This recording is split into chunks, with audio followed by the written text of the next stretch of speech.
Chapter 27. Among the injured was Eve, who had attracted the fire beast's attention. "What the hell did you do? Why is this fire alligator so angry?" Silda shouted at Eve while dodging the fire attack. "I didn't do anything, I didn't do anything," Eve cried. God knew that she had never been in such a sorry state since she was young.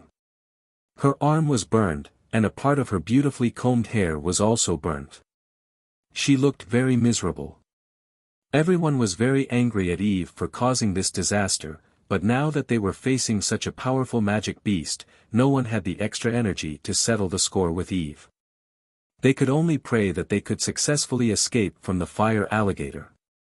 If they died here, then they would no longer have the chance to join the Notre Dame du Starlight. "Fenwu, what are you doing? Quickly dodge, you will die," Silda screamed. Only then did everyone notice that Fenwu did not dodge, but directly rushed towards the crazy fire alligator. Could it be that she wanted to fight the fire alligator alone? Don't joke, that was an 8th rank magic beast. Not only did she not want to run away, but she also wanted to rush towards her own death. Just when everyone thought that the fire alligator would directly spit fire at Fenwu to death, something unexpected happened.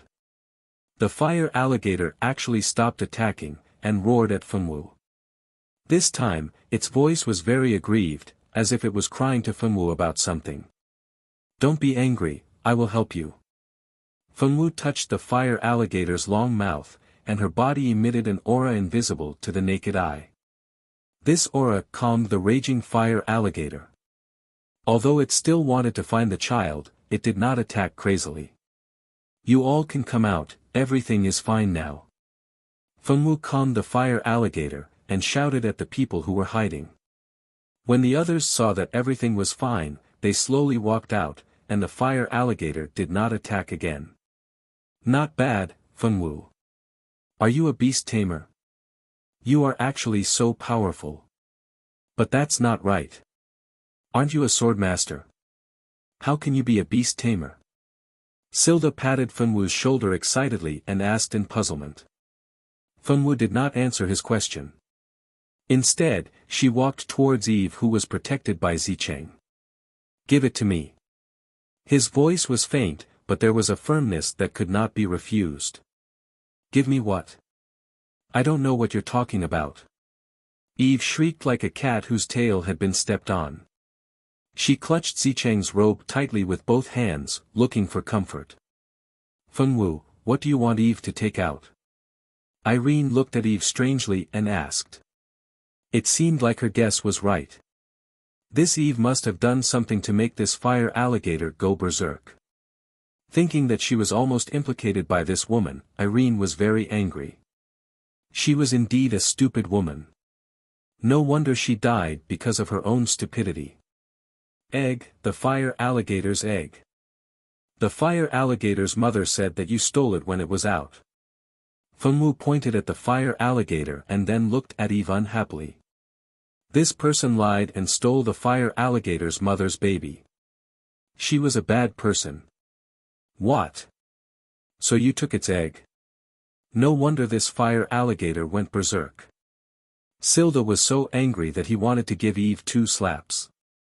This woman was brainless. She dared to take anything.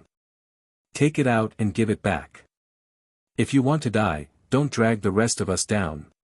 Kyle, who had a bad temper, naturally spoke in a bad tone when he knew that this disaster was all because of this woman's greed. "Eve, take the egg out and give it back to this fire alligator." Pelder was also very angry. If it wasn't for Fenwu, all of them might have been teleported out of the examination room on the second day. Thinking that if they failed the examination, they would never be able to enter the Notre Dame du Starlight. No matter how good Pelder's temper was, he couldn't be happy. "I already said that I didn't take it. This fire alligator went crazy and chased after me. You all came to target me just because you heard Fenwu's words.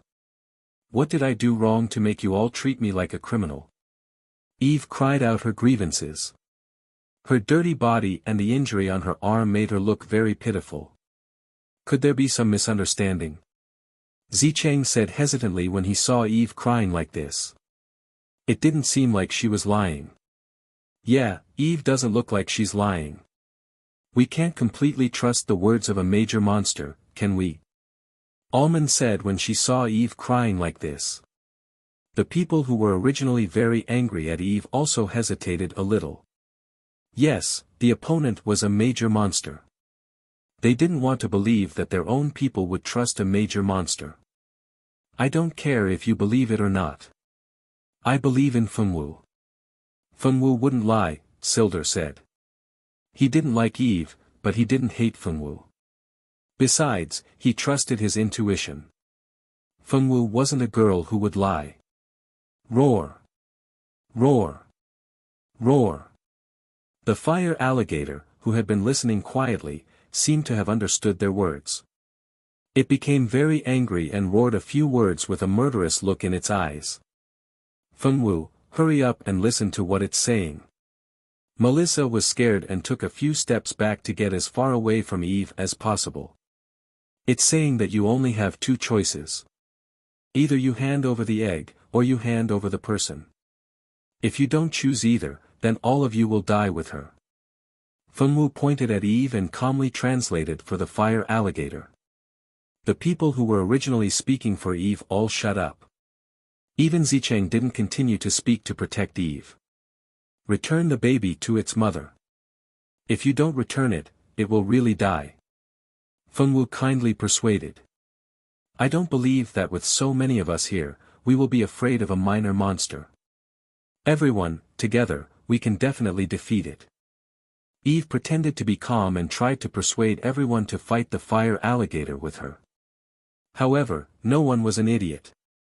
They came here for their own future, not for a person they had only known for a few days. Moreover, she could even be considered an opponent. If you want to fight, then go by yourself. I won't participate. This fire alligator's target is clearly you. Why do you want all of us to fight to the death for you? Who do you think you are? Although Silda's words weren't pleasant to hear, it was what everyone was thinking. You. Eve pointed at Silda in disbelief, then looked at the people who clearly didn't want to fight. Even the people who spoke for her didn't respond to Eve's gaze. Instead, they looked away, avoiding eye contact with Eve. Little Cheng, you will definitely help me, right? You will help me, right? Eve grabbed Zicheng's hand as if she was grabbing onto her last life-saving straw. Chapter 28. Zicheng pulled out his hand and looked at Eve with a serious face. Eve, look into my eyes and tell me that you really didn't take the fire alligator's egg. I didn't take it. I really didn't take it. Eve said anxiously. Zicheng shook his head disappointedly. Eve, you took it. Are you still not going to admit it? Eve stammered, unable to say anything. Eve, take out the egg. Otherwise, none of us can save you. Irene looked at Eve expressionlessly. Her time was precious and she didn't want to waste it on this kind of thing. Roar. An earth-shattering roar sounded again. It was obvious that the fire alligator's patience was limited. I'll take it, I'll take it. Eve was scared out of her wits by the fire alligator's roar. In addition, it was obvious that no one in the team would help her. Eve may be capricious, but she wasn't stupid. If she didn't take it out at this time, she believed that these people would abandon her without hesitation. She slowly took out a big fiery red egg from her space belt.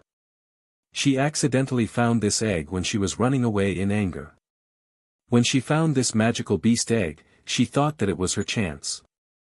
Who knew that when she put the egg into her space belt, the fire alligator would appear and chase her all the way back? She thought that with so many people here, they would definitely be able to take down the fire alligator. She didn't expect that these people were all so useless. So many of them couldn't even make a move and could only hide. Now, she even had to take out the mutated fire alligator's egg that she had painstakingly obtained. If she had known, she wouldn't have teamed up with this group of people. They were really useless. After scolding everyone in her heart, Eve felt much better. After the fire alligator got its egg, under Fengwu's persuasion, it didn't bother Eve anymore. After bidding goodbye to Fengwu affectionately, it took the egg and left. After the fire alligator left, Gardner, who was a water mage, used water magic to extinguish the fire. In the end, it did not cause a forest fire. When they were finally safe, everyone found a place to sit down and tend to their wounds. Other than Fengwu, Zicheng, and Irene, the rest of them were more or less injured. The one with the heaviest injuries was Baird. As the team leader, he was very loyal. When a flame was about to hit Marissa, he pushed her away, but he himself was hit by the flame and was heavily injured. Luckily, Irene was a wood magician. The wood element had a strong vitality and could be used for healing. However, Irene alone was not enough. Although the wounds had been treated, it would still take some time for her to fully recover. Leader, I suggest that we expel Eve from our team. If we continue to be in the same team as a troublemaker, selfish, and self-reliant person like her, I'm worried that we won't be able to pass the assessment because of her. After Irene treated his wounds, Silda could no longer hold back his words. This time, because of Eve, he suffered an unexpected disaster. Silda's heart had long been filled with resentment. Silda, why are you always picking on me? What did I do wrong? We came here to look for opportunities, didn't we? That's a mutated fire alligator egg. If you saw it, you wouldn't take it. Eve sneered. Originally, Eve did not dare to speak because of the fire alligator's attack. However, this time, Silda actually wanted to drive her away. How could Eve tolerate this? If she really let them drive her away this time, how could she face others in the future? When she thought of the possible ridicule, Eve's heart felt like it was being scratched by a cat. What did you do wrong? You actually have the nerve to ask such a question. So many of us were injured because of you.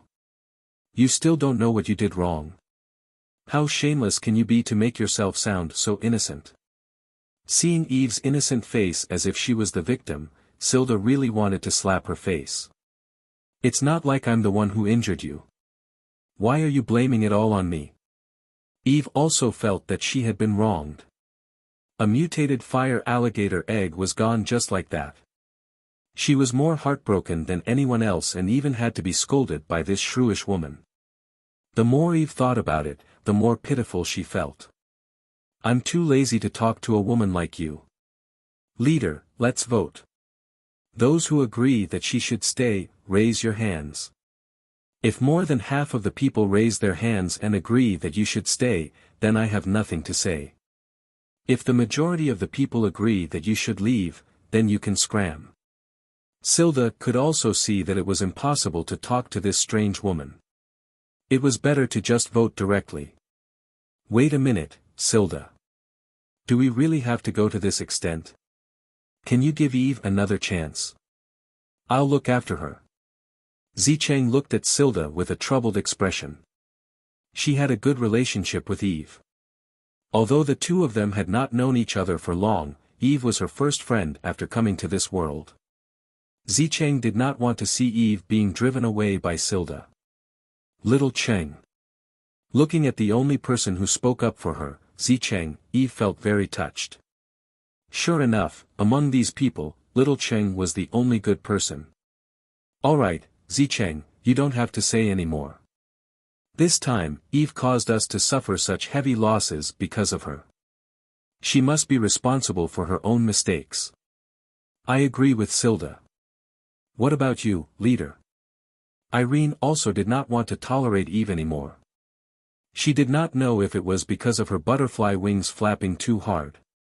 She did not remember that the assessment this time was so dangerous. No matter what the reason was, the difficulty of the assessment had increased. She did not want to be in the same team as Eve, a ticking time bomb. Silda pondered for a moment. To be honest, he was taught the chivalrous spirit of chivalry since he was young. Expelling a girl was undoubtedly contrary to what he had learned since he was young. However, it was indeed inappropriate for a girl like Eve to stay in their team. Everyone already had a lot of opinions about Eve. If she was allowed to stay, what if something happened to Chingy again? After thinking about it again and again, Silda finally nodded. Alright, let's vote by a show of hands. Those who agree that Eve should stay, raise your hand. After Silda finished speaking, only Zicheng raised his hand. The others either pretended to treat their wounds or pretended not to hear. Everyone expressed the same meaning. They did not want Eve to stay in the team anymore. When Eve saw everyone's reaction, her eyes immediately turned red. Her eyes flashed with hatred. Eve swore that she would take revenge on these ruthless people if she had the chance. The result is obvious. If you don't leave, no one here will welcome you, Silda said with a gloating smile. You'd better remember this. Eve shouted angrily. Eve, stop fooling around. I'll go with you. Zicheng was originally invited to join the team together with Eve.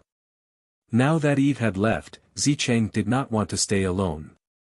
After all, in everyone's eyes, he and Eve were together. Chapter 29. Zicheng, there's no need for you to go with her. Hans, who had pretended not to hear Zicheng's words, immediately stood up nervously. That's right. You are you, and she is she. We won't hold a grudge against you just because of her. Garnard also tried to persuade him anxiously. It was obvious that the two of them had a good impression of Zicheng. Zicheng gave off the impression of a gentle and considerate girl. Her gaze was gentle at all times, and she gave off the feeling of gentle moonlight. It was very easy for people to have a good impression of her. I'm sorry, but I'm worried about letting Eve go alone. I'll go with her. We can take care of each other. Zicheng gently but firmly rejected the two's persuasion. Little Cheng. Eve was so touched that tears welled up in her eyes. After being ignored and treated with hostility by so many of her teammates, Zicheng was still willing to go through thick and thin with her. This made Eve feel both touched and guilty. Ugh. Eve was just secretly cursing Zicheng in her heart for being disloyal. It turned out that Zicheng treated her so well. She was extremely touched. Zicheng, are you really going to go with her? This girl is a troublemaker. If you go with her, you'll be implicated, okay? Although Silda's words were unpleasant to the ears, it wasn't hard to tell from her tone that she really cared about Zicheng. After all, Zicheng was different from Eve. A gentle and kind girl like Zicheng was loved by everyone. That's right, Zicheng. Don't go. Look at how much everyone likes you. Fengwu, say a few words too. Irene also looked at Zicheng with a worried expression, as if she was really worried about her safety. As for letting Fengwu say a few words, it was completely to provoke Eve. Irene knew that the person Eve hated the most was Fengwu. If she let Fengwu speak now, Eve might make a scene again. Irene couldn't wait for Eve to make more trouble. It would be even better if she implicated Zicheng as well. She had made up her mind to snatch Zicheng's opportunity. Since they couldn't be friends anymore, she naturally wanted to create more trouble for the female lead. When the others heard that Irene let Fengwu say a few words, their gazes became a little strange. What was this Irene doing? She clearly knew that it wasn't suitable for Fengwu to speak at this time, yet she still let Fengwu speak. Did she want Zicheng to stay, or did she want her to leave? What should I say? Fengwu looked up at Irene in confusion. Did she have to say something? But what should she say? No one taught her. You can say whatever you want. Irene almost wanted to roll her eyes. She really didn't know whether this Fengwu was really an idiot or just pretending to be an idiot. However, for the sake of her plan, Irene resisted the urge to roll her eyes. Say whatever she wanted. But she didn't want to say anything. Fengwu felt even more confused. I don't have anything I want to say. Fengwu honestly said what was on her mind. Was she doing this on purpose? Irene was very suspicious. Even Zicheng was beginning to wonder if he had misjudged Fengwu.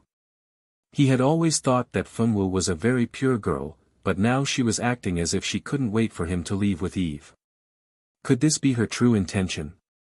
The others more or less had their suspicions, but when they looked at Fengwu's serious and confused expression, it didn't seem like she was deliberately targeting anyone.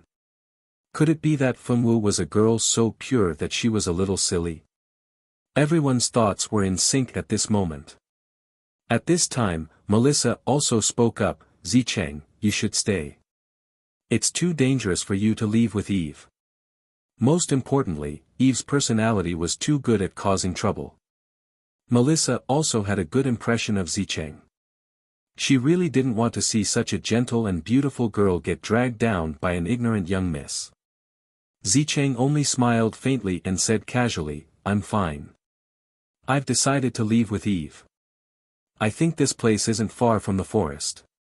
We should be able to leave after walking for a while. As long as we leave the forest and be careful, we should be able to reach the neutral city soon. When the others saw that they couldn't persuade Zicheng, they could only helplessly let him leave with the unreliable Eve. Zicheng left with Eve under everyone's gazes. Eve was very obedient this time. She didn't make a big fuss or make a big fuss. She silently followed behind Zicheng. She seemed to have realized that because of her, she had implicated the only good friend in the team. Zicheng is too kind. Why does that Eve care about her? That young miss is so good at implicating others. It's too late to stay away from her, but Zicheng actually left with her. Silda sighed. Yeah, Zicheng is really a good girl. She was clearly implicated and almost couldn't pass the exam, but she still worries about Eve's safety. When Hans thought of Zicheng's kindness, he disliked Eve even more. Although the others didn't say anything, they all felt that Zicheng was a good girl. She and Eve had only known each other for 2 days, but she took care of her so much. There were only 2 people who didn't have any thoughts about Zicheng. One was of course Irene. She was also a transmigrator, and her goal was to defeat the female lead. Naturally, she didn't have any good feelings towards the female lead. As for Fengwu, she didn't understand what had happened at all, so she naturally didn't have any good feelings towards Zicheng. Zicheng, who hadn't walked far with Eve, heard continuous notifications ring in his ears. Eve's favorability towards you increases by 30. Gannard's favorability towards you increases by 20. Silda's favorability towards you increases by 10. Han's favorability towards you increases by 20. Melissa's favorability towards you increases by 10. Almond's favorability towards you increases by 10. Peled's favorability towards you increases by 10. Kyle's favorability towards you increases by 10. A series of notifications rang out. Zicheng was quite satisfied with the favorability she had gained this time. This favorability system was Zicheng's golden finger. The favorability of these people towards her would be calculated by the system, and she could use the favorability to exchange for various items in the system. There were legendary magic staffs, holy magic books, talent-enhancing potions, and other things that money couldn't buy in this world. Of course, if she wanted to exchange for legendary magic staffs and holy magic books, the amount of favorability required was very high. Even if she wanted to exchange for them, she didn't have the ability to do so. The reason her innate talent could reach level 12 was because of the help of the talent-enhancing potion. After consuming the talent-enhancing potion, it could randomly increase one's magic innate talent. Her luck was very good. She only took 1 bottle and her magic innate talent was raised to level 12. Zicheng was very glad that the previous owner of her body was just an invisible person. No one would help her test her innate talent. Otherwise, if her innate talent suddenly increased by so much, it would definitely attract the attention of others. At that time, what awaited her would be a disaster. Chapter 30. She pulled out the system's favorability panel and took a look. Sure enough, everyone's favorability towards her had increased except for two people. One was Irene, and the other was Fengwu. Irene gave her a very strange feeling. She clearly didn't do anything to offend her, but their favorability was only a mere 50 points. It wasn't even the minimum level. Fengwu's favorability was even worse. It was only 40 points, even lower than Irene's. What was going on? Was she angry at her because of Eve? But then again, that didn't seem right. Whether it was Fengwu or Irene, they gave her a very strange feeling.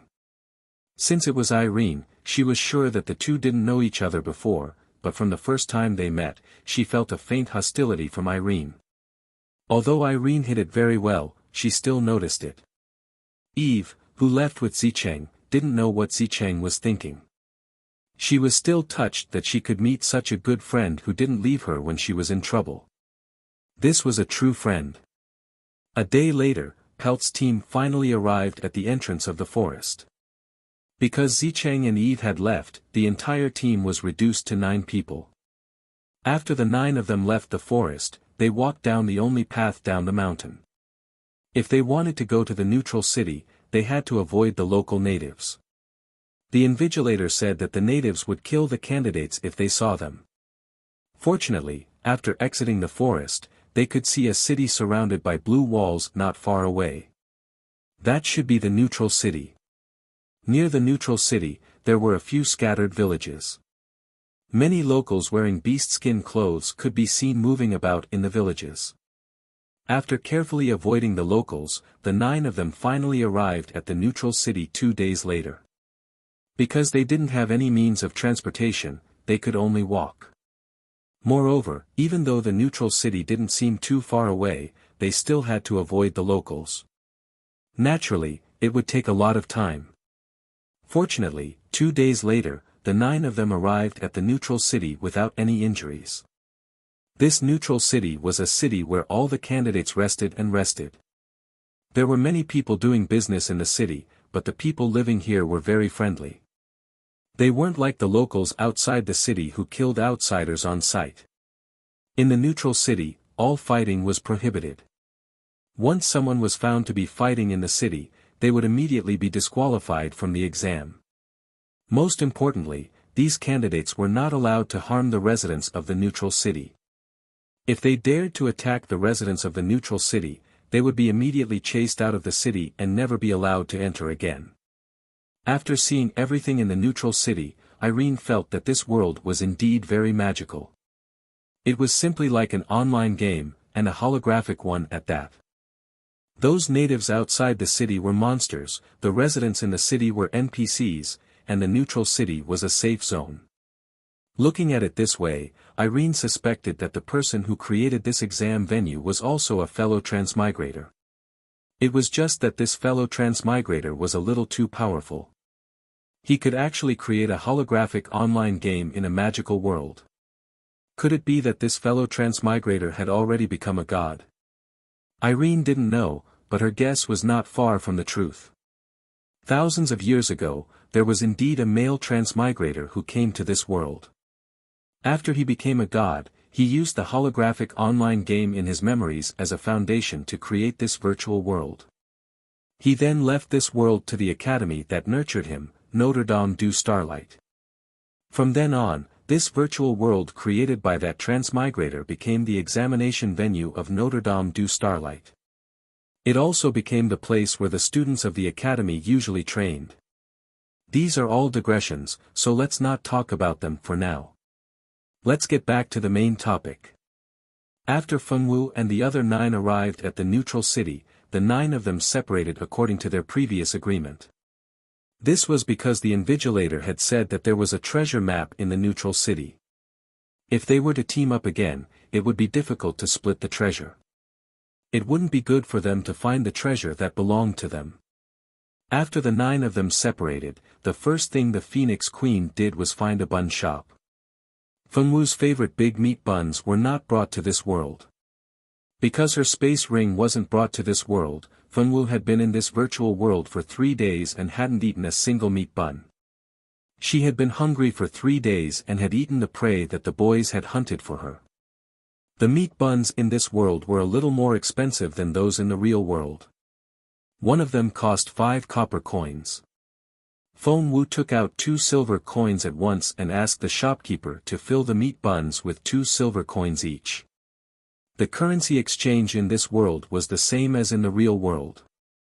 It was 1,000 copper coins for 1 silver coin. 100 silver coins for 1 gold coin. After packing the 400 big meat buns into her space bag, Feng Wu took out a meat bun and happily gnawed on it. The natives passing by saw a cute little girl in a white dress happily gnawing on a big meat bun. They couldn't help but smile. While Feng Wu was gnawing on the meat bun, Irene used her experience from reading novels in her previous life to contact the natives on the streets to see if she could find any quests. Irene already treated finding the treasure map as a quest. Since the Invigilator had said that the treasure map was in the neutral city, then the natives must have some clues. What she needed to do now was to help the natives like in the novels and then wait for the rewards. However, things didn't develop as Irene expected. After leaving Feng Wu and the others, Irene passed by a flower shop and saw a notice on the door asking for help picking the magic sword orchid. So she tentatively ran into the shop and asked the lady boss if she could go pick it. The lady boss sized up Irene a few times and said that a customer in the shop had ordered a magic sword orchid and wanted to go to a certain mountain to pick it. Erin immediately agreed to the lady boss's request. She ran to the mountain and fought a fierce battle with the magical beasts guarding the flowers. She obtained the flowers that the lady boss wanted. However, the lady boss only gave Erin 5 silver coins as a reward. She didn't provide any clues about the treasure map. Of course, Irene wasn't going to let it go just like that. She directly told the lady boss that she wanted to find the treasure map, but the lady boss said that she didn't know anything. Irene didn't give up and kept pestering the lady boss until she finally angered the lady boss. The lady boss directly splashed a basin of dirty water on Irene. Fortunately, Irene dodged quickly. Otherwise, she would have been drenched in dirty water. Irene angrily turned and left.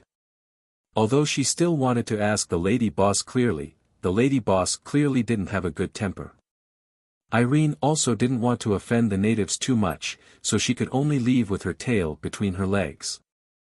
Irene wasn't the only one asking about the treasure map. Of course, there were others. When Irene was chased away by the flower shop owner, Zicheng and Eve came to the neutral city with another party. Chapter 31. After arriving at the neutral city, Zicheng, who also came from Earth, also discovered that this world seemed to be somewhat related to online games. However, Zicheng didn't play games in his previous life. He had only occasionally read 1 or 2 online gaming novels. Although he had only read 2 online gaming novels, Zicheng still had some understanding of how to accept missions in the game. After arriving at the neutral city, Zicheng and Eve bade farewell to the rest of the team. Zicheng originally wanted to search for clues alone, but Eve followed him closely. Zicheng thought of the 95 points of favorability between him and Eve.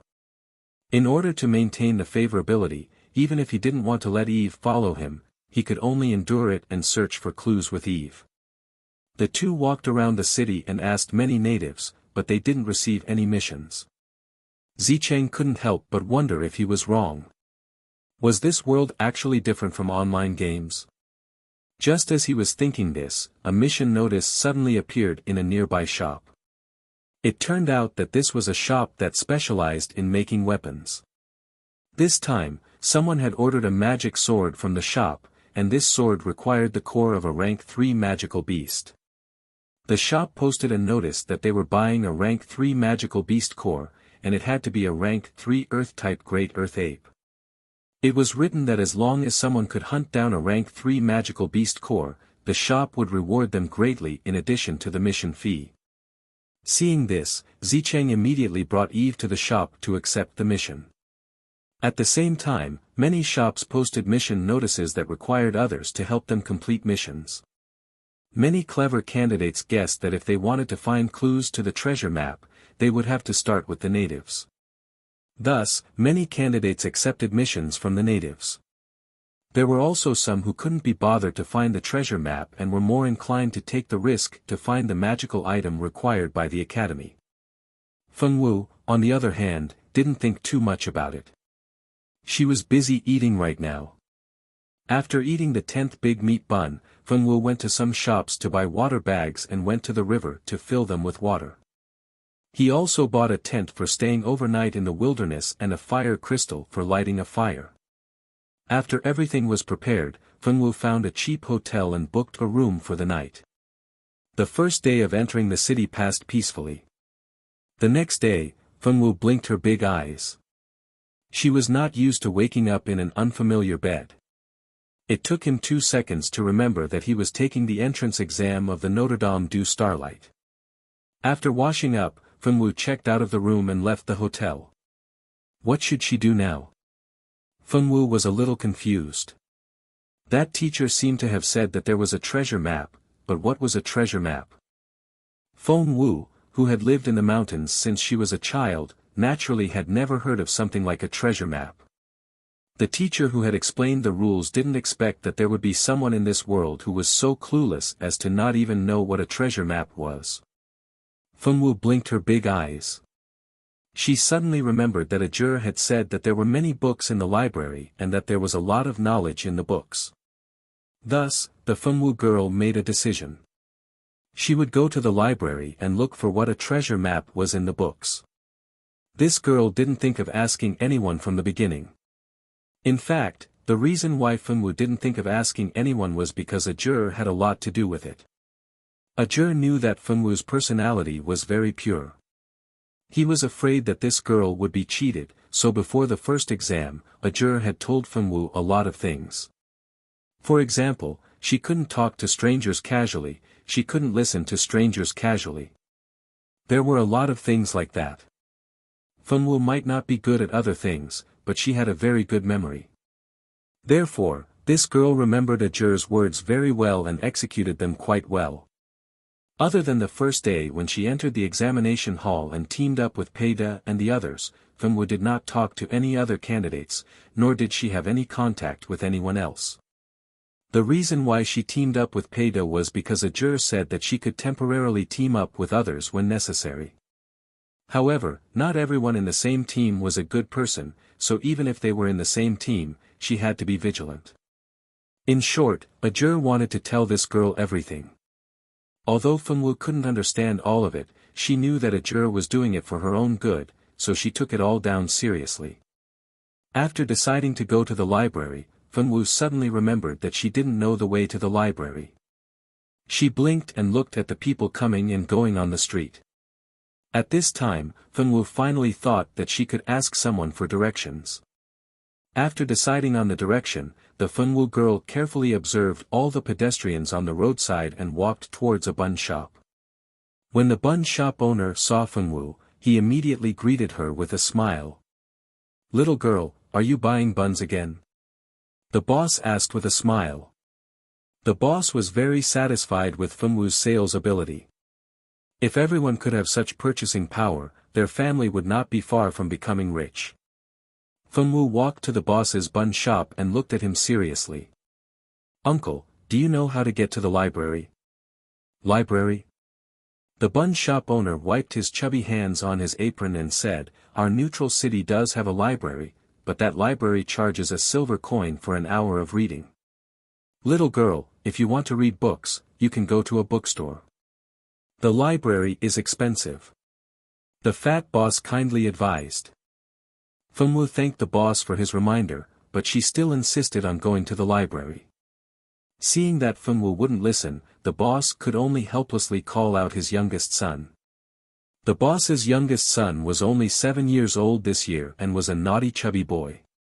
The boss let his son take Feng Wu to the library. The chubby boy and his father bargained and finally agreed to lead the way for Feng Wu at the price of a drumstick. The boss originally wanted to beat the kid up, but when Feng Wu heard that the chubby boy wanted a drumstick, she took out a drumstick from her space bag and gave it to the chubby boy. Since Fenwu paid for the drumstick herself, the fat boss could not say anything. He could only let his son quickly lead the way. The chubby boy was very satisfied with Fenwu's tactfulness. He happily ran to lead the way for Fenwu. The neutral city's library was very hidden. If it wasn't for the chubby boy leading the way, it would take a lot of luck for a normal person to find it. No one would have thought that the library was built in a basement. The chubby boy led Fenwu through a few small alleys and then into a very luxurious building. This luxurious building was a shop that sold all kinds of magic staffs and magic swords. The things in the shop were very expensive. The chubby boy naturally couldn't take Fenwu to the shop to buy things. He directly took Fenwu to the back of the shop. There was a basement behind the shop. That was where the library was. Chapter 32. She followed the little fatty down the stairs. At the bottom of the stairs was a large wooden door.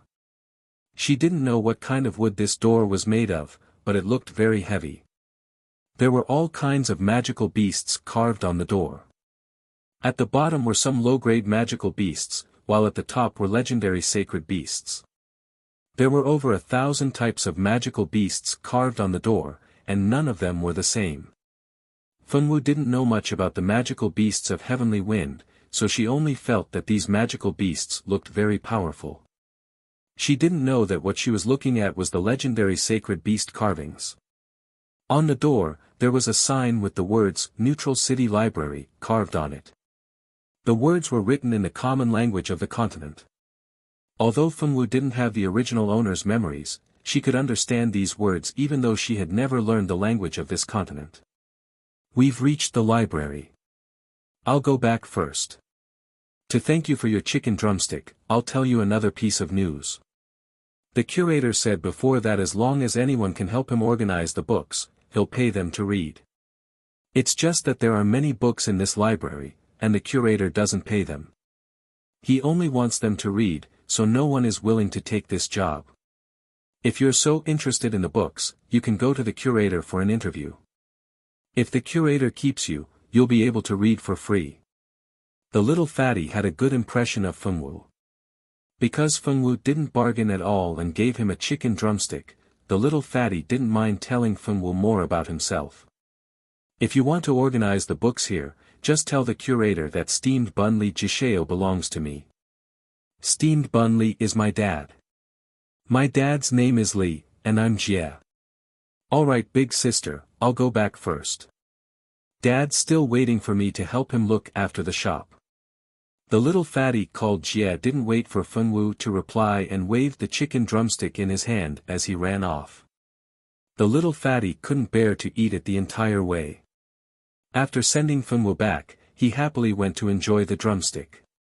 After Fatty left, Fenwu stood outside the library and stared at the door for a full 3 minutes before trying to push the door open. The door looked quite heavy, but it wasn't particularly hard to push it open. Although it wasn't to the point where it would open with a gentle push, it didn't take too much effort. The library built in the basement should be cold and damp, but the light in this library was very abundant, and there was sunlight shining in through the window. The library wasn't cold at all. Instead, it had the smell of the sun. As for the humidity characteristic of the basement, it didn't even exist. After Fenwu opened the door and walked into the library, the door closed behind her. The sound of the door closing was not loud, but it was very abrupt in the quiet library. In such an unfamiliar place, the door would close on its own. Anyone would think that there was something wrong with this place and try to escape. However, Fenwu's brain had always been wired differently from ordinary people. After looking back at the closed door, she walked directly to the large desk not far from the door. There was an old man sleeping behind the desk, and he seemed to be in a deep sleep. He didn't even notice that his saliva was dripping from the corner of his mouth onto the cover of the book. Fenwu stood there obediently and watched the old man sleep. She stood there for 3 hours. In a room that Fenwu didn't know about, a water mirror reflected all the candidates participating in the examination. The images in the water mirror kept changing. Sometimes, it showed a young man hunting magical beasts in the mountains, sometimes it showed a young girl harvesting herbs, and sometimes it showed a person helping a child remove a kite from a tree. There was also a young girl who had obtained a treasure map and was about to go on a treasure hunt excitedly. At this moment, the image changed to a male swordsman. There wasn't anything special about this swordsman. What was special was that after he helped an old man do something, he didn't get the treasure map he wanted other than some copper coins. Thus, he became angry from embarrassment and raised his sword to threaten the old man. At this time, the city guards of the neutral city appeared. This man didn't have time to make a move before he was captured by the city guards. A notice appeared on all the large signs in the city. A certain candidate threatened the natives and was locked up for 7 days as punishment. It was hoped that all candidates would take this as a warning and not do it again. When the 3 people in front of the water mirror saw this scene, they couldn't help but shake their heads and sigh. Young people these days really can't keep their cool. The one who spoke was one of the 3 invigilators, a swordsman. The swordsman who spoke was one of the 2 male teachers. He looked more stern. The other had a gentle smile on his face. It was obvious that he had a good temper. They are still very young. Back when we participated in this examination, weren't there many situations as well? The smiling teacher seemed to have thought of something. There was a trace of nostalgia on his face. I hope there will be good seedlings in this batch. Many low-level demons have come to the human world through spatial rifts and devour human lives. Among us humans, there are still too few who can fight against the demon race and other races. I really hope there will be another person like Longza Gammer thousands of years ago. The only female teacher among the 3 said with a sigh. Longza Gammer. To all magicians, he was a person who created miracles. 1,000 years ago, he was an ordinary farmer's youth. Moreover, his talent just happened to be at the 7th level. However, through his own efforts, he became the only magician in 1,000 years to become a god. Longza Gammer wasn't just a magician. He was also the only god-level pharmacist in the entire continent. His legend spread across the entire continent. He led the human race to fight against the demon race, against the Shura race, and together with the master of the 3 realms, he established the 3 realms treaty and maintained the peace of the human world for thousands of years. In the hearts of all magicians, Longza Gammer was a godlike man. In the end, he really did become a god. Although I also hope that there will be another Longza Gammer, it is too difficult for someone with the same talent as Longza Gammer to appear in this world. The magic continent has been formed for tens of thousands of years, and there has only been one Longza Gammer. Longza Gammer's talent wasn't in magic, but in the production of medicine. Many of the potion formulas that were passed down now were passed down by Longza Gammer. The Tianfeng continent had been formed for many years. In the end, there were only 10 people who could become god-level pharmacists. These 10 people were all influential figures of their time. Of course, the most famous of the 10 was Longza Gammer. While the 3 were talking, the image on the water mirror kept changing. Finally, it stopped on Zicheng and Eve. In the image, Zicheng was buying a lot of food and giving it to the beggars in the alley. Eve was standing aside with a look of indifference.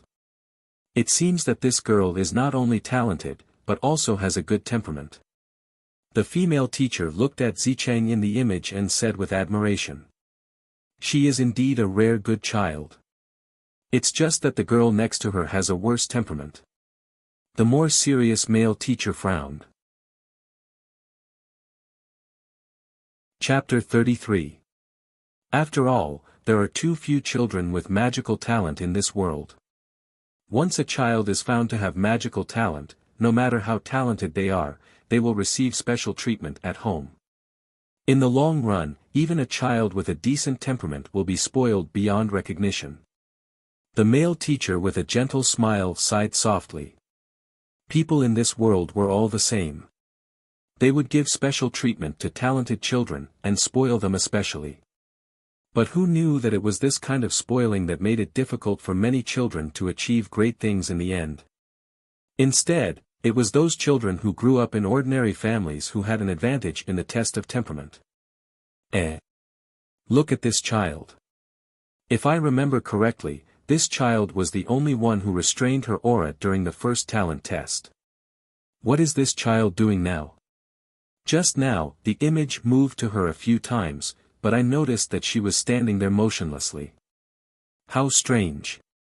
The only female teacher fixed the image on the black-haired, black-eyed girl. The three teachers observed this strange girl together. 3 hours later, the sleeping old man opened his sleepy eyes. As soon as he raised his head, he saw a cute, black-haired girl standing in front of his large desk. A pair of big, curious eyes were staring at him with satisfaction. The old man jumped in fright and almost fell off his chair. After stabilizing his body with great difficulty, the old man immediately pulled out the chair and stood up. "Little girl, are you here to read books? Do you know that reading here costs 1 silver coin per hour?" The old man wiped the corner of his mouth to hide it. As expected, he touched a suspicious water stain. He wiped the water stain on his mouth, then wiped it on the black magic robe he was wearing. It was the annihilation drama. Fengwu tilted her head. She saw the old man's every move clearly, but she didn't say anything. "I'm here to look for a job. I heard that you can read books for free by organizing books here." This child is so direct. The old man's mouth twitched. "That's true. But I don't accept just anyone." After saying that, he looked at Fengwu's small body critically. "Li introduced me." Fengwu looked at the old man seriously and said, "Li. Their buns are really delicious. I haven't eaten them in a long time." The old man licked his lips in nostalgia. "Well, for Li's sake, you can stay and help me organize the books. But I won't pay you, so you have to be mentally prepared," the old man stated in advance. "I know. I just want to read." Fengwu nodded to show that she understood. Therefore, 3 hours later, Fengwu was successfully detained. After arranging Fengwu's work, the old man continued to sleep with a book in his arms, as if he could never get enough sleep. Fengwu obediently followed the old man's instructions. She took down a pile of books from the bookshelf and arranged them according to the types of books. Half an hour later, Fengwu had just finished half of her work when the library's door was pushed open again. A blue-haired girl pushed open the heavy door and walked in. After the girl entered the library, she curiously looked up and down. As Fengwu was surrounded by a pile of books, the blue-haired girl did not see her. After looking around the library, the blue-haired girl walked to the old man who was sleeping soundly and knocked on the long desk. The old man was not awakened. He smacked his lips and continued to sleep in another position. The blue-haired girl was not discouraged. She continued to knock on the desk. Finally, the old man opened his eyes. "Hello, I'm an adventurer from the outside world. I need to find some information. Can I read here for a while?" Irene asked politely. The old man looked at Irene indifferently. He wiped the saliva from the corner of his mouth and said, 1 silver coin for an hour of reading. "How many hours do you plan to read for?" 2 hours will be enough. If I still haven't found the information I want, I'll add more money." Irene smiled and handed the old man 2 silver coins. "Call me if you want to read more when the time is up." After saying that, the old man ignored Irene and went to sleep. After the old man fell asleep on the desk, Irene looked around the library. The library was very big. She did not know if she could find what she was looking for. However, that child would not lie to her. Irene thought of the reason why she came to the library. An hour ago, she helped a child who was lost on the street. After sending the child home, she asked the child's parents about the clues to the treasure map. The parents told her that there were many precious books in the only library in the city. Perhaps there would be the clues she was looking for. After receiving this clue, Irene was overjoyed. She asked for the location of the library. It took her more than 40 minutes to find this mysterious library in the city. Her original plan was to snatch Zicheng's opportunity and make Zicheng lose the chance to find the holy magic book. She knew that the reason Zicheng got the magic book was because she gave food to a group of beggars. An old beggar was grateful for the female lead's kindness, so he took out a treasure map and gave it to her. The magic item hidden in the treasure map was a saint-level magic book. There was only one saint-level spell recorded in the book, but this spell was very powerful. It was left behind by the powerful Longzi Gamer thousands of years ago. Because Zicheng got the treasure left behind by Longzi Gamer, he was especially valued by the academy. His importance was only below that of the 8 people. Thinking of those 8 people, Irene's eyes became more determined. Those 8 people were the chosen masters of the 8 great divine artifacts. The masters of the 8 great divine artifacts, each of them had the power to destroy heaven and earth. They also bore the heavy responsibility of protecting the peace of the continent. They were valued by the Holy Temple.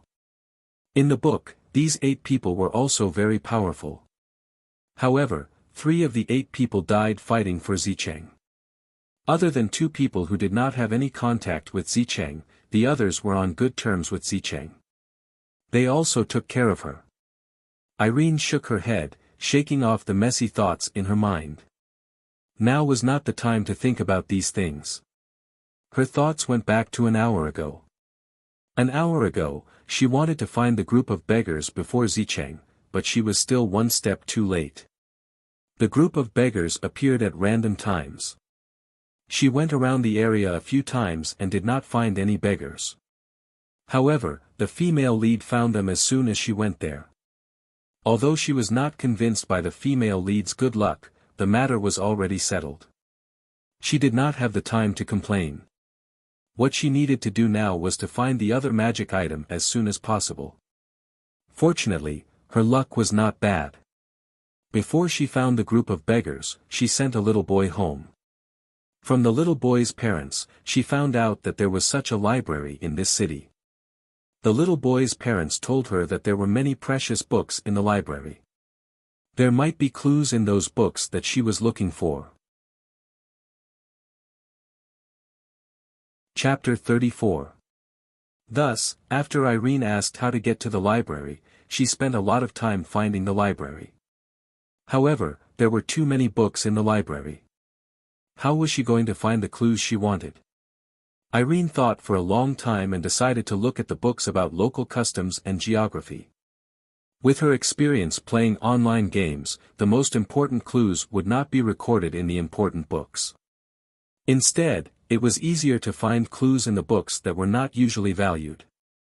After finding the books she wanted from the bookshelf, Erin hugged a few thick books and sat down at a random table. She started reading quietly. Fengwu only blinked her big eyes and looked at Irene before she focused on doing her own things. Irene sat there and read for more than an hour.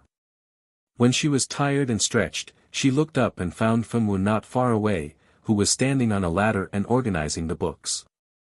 Irene was shocked. After being stunned for a few seconds, she walked to Fengwu.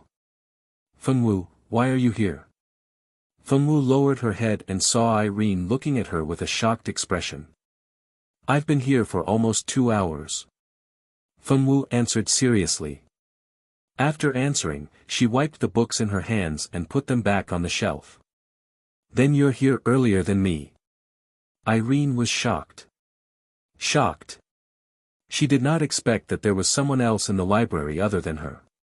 This Fengwu had been here for so long and did not make a sound. Moreover, she did not pay attention to her. What was she trying to do? Unable to guess Fengwu's intentions, Irene could only guard against Fengwu in her heart.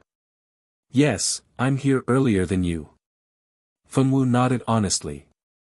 Did she have to be so honest? She did not know how to continue the conversation. Irene could not help but frown. "Why didn't you call me? Neutral City is so big and we still met.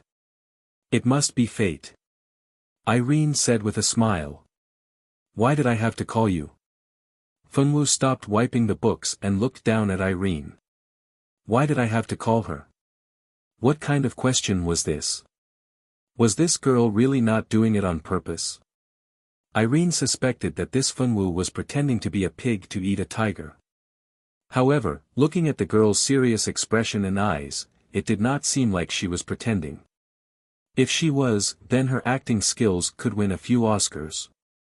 Ha! Irene laughed and did not answer the question directly. She looked at the ladder under Fenwu's feet and then at the cloth in Fenwu's hands. Fenwu, are you wiping the books? Why are you doing these things? Irene was not trying to find an excuse to change the topic. She was really curious about what this Fenwu wanted to do here. I work here. Naturally, I have to do things. Fenwu took out a book to wipe and put it back when she answered Irene. You work here. Irene's surprised voice changed.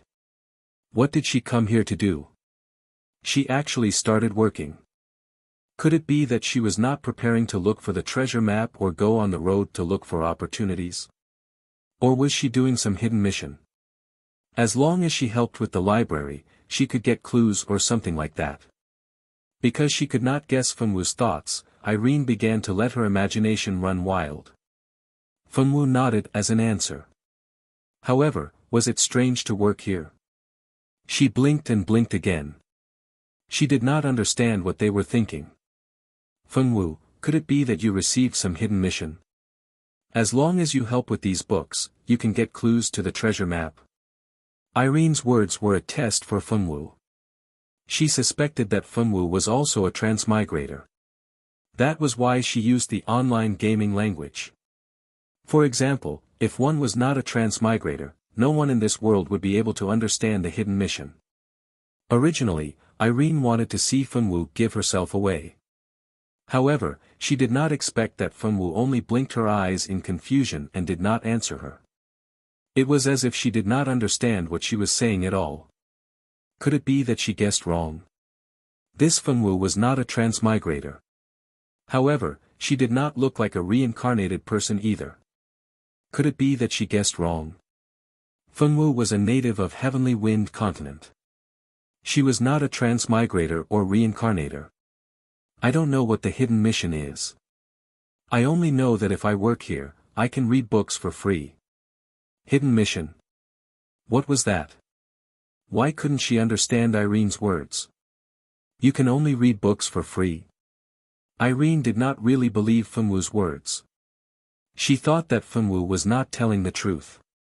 However, even if she did not tell the truth, it was not hard to understand. Thinking about it from another perspective, if she encountered a rare hidden mission, would she tell others just because they asked her? Wouldn't she be an idiot then? Fenwu nodded her head, indicating that this was the case. Although Irene did not believe it, it was not good for her to ask too much about this kind of thing. The two of them did not continue chatting and went about their own business. Fenwu was busy tidying up the books while Irene was busy reading. Soon, 2 hours passed. Irene was lucky enough to find some clues in the book. She saw a paragraph in the travelogue. The author of the travelogue found a strange light in a cave when he passed by a nearby mountain. He suspected that there was a treasure in the world. However, he did not find anything when he went there. In the end, the author could only leave regretfully. Reading this, Irene felt that this paragraph was an important clue. Therefore, when Irene saw this paragraph, she wrote down the address and left in a hurry. Fenwu spent the whole day helping the old man tidy up the books. When she did not have to work at night, she lit the candle and read books. Fortunately, although this library did not pay, it would give you a place to live. Although the place was only a small utility room, Fenwu had never been picky about where to sleep, so she gladly accepted it. In the following days, Fenwu went to work during the day and read books for a few hours at night. After that, she went to sleep. Her life was very regular. The old man in the library was actually the curator. After observing Fenwu for a few days, he expressed his curiosity about this little girl. This little girl named Funwu was young, but she was very strong. This little girl could move such heavy books by herself. What made the old curator feel the most incredible was that this little girl read very fast. Sometimes when he came to patrol at night, he saw this little girl holding a book and flipping through it for a few minutes before changing to another one. Originally, the old curator thought that Funwu was just reading casually. Later, one day, because he couldn't sleep at night, the old curator randomly picked a book that Funwu had read and said that he wanted to test her. As a result, Funwu answered all the questions that the old curator set. She even remembered the book number clearly. This amazing memory made the old curator feel very incredible. Chapter 35. Funwu read a wide range of books. Apart from swordsmanship, she also read books on magic. Although Funwu didn't have any talent for magic, Funwu was curious about it, especially when she saw how a Jur could set himself on fire and how Irene could heal everyone with magic. Therefore, Funwu always wanted to understand what magic was. It wasn't easy for her to read so many books on magic, so Funwu naturally wouldn't let go of such a good opportunity. For the next half a month, Funwu didn't go anywhere. She was completely immersed in the sea of books and read all the books on magic in the library. Funwu's reading speed and her amazing memory surprised even the 3 supervising teachers in front of the water mirror, apart from the head librarian. This child's memory is terrifying. If she had any talent for magic, her future would be extraordinary. It's a pity that she doesn't have any talent at all. The female mage in front of the water mirror said regretfully. So what if she doesn't have any talent for magic? This child will also be extraordinary in our swordsmanship department. Don't you think so, James? James, the stern teacher in the swordsmanship department, glanced lightly at the smiling fellow beside him and didn't reply. Half a month had passed without them noticing. In this half a month, some people had found something, but it wasn't what they needed. From the initial excitement of finding the required item to the subsequent disappointment, their moods had changed drastically.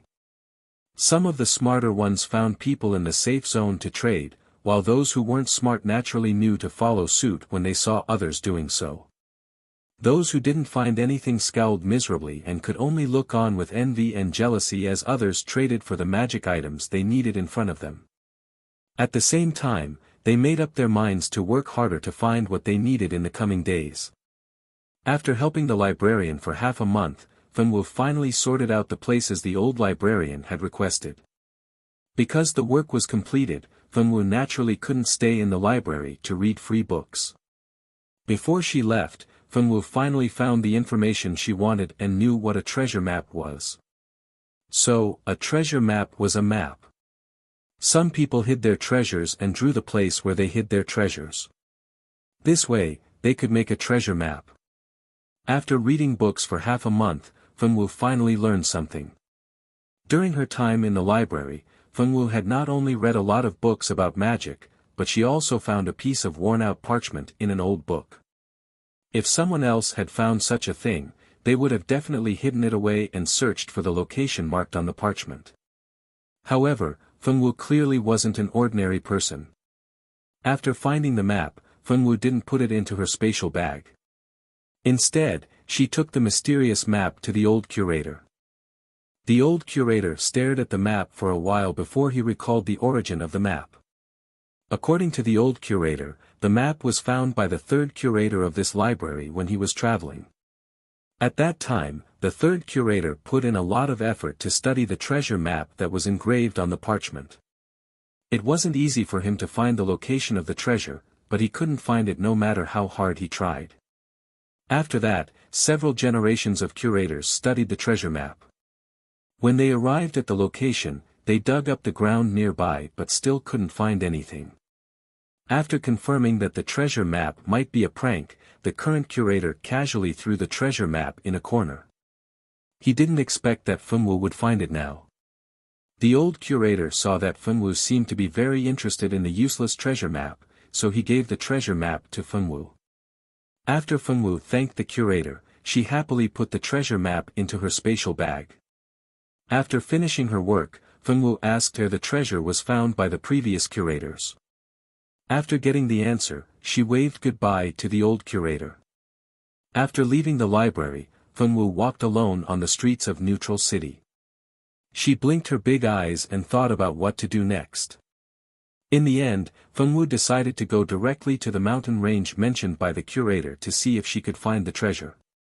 Before going to look for the treasure, Fengwu went to the Li family's bun shop and bought 200 big meat buns.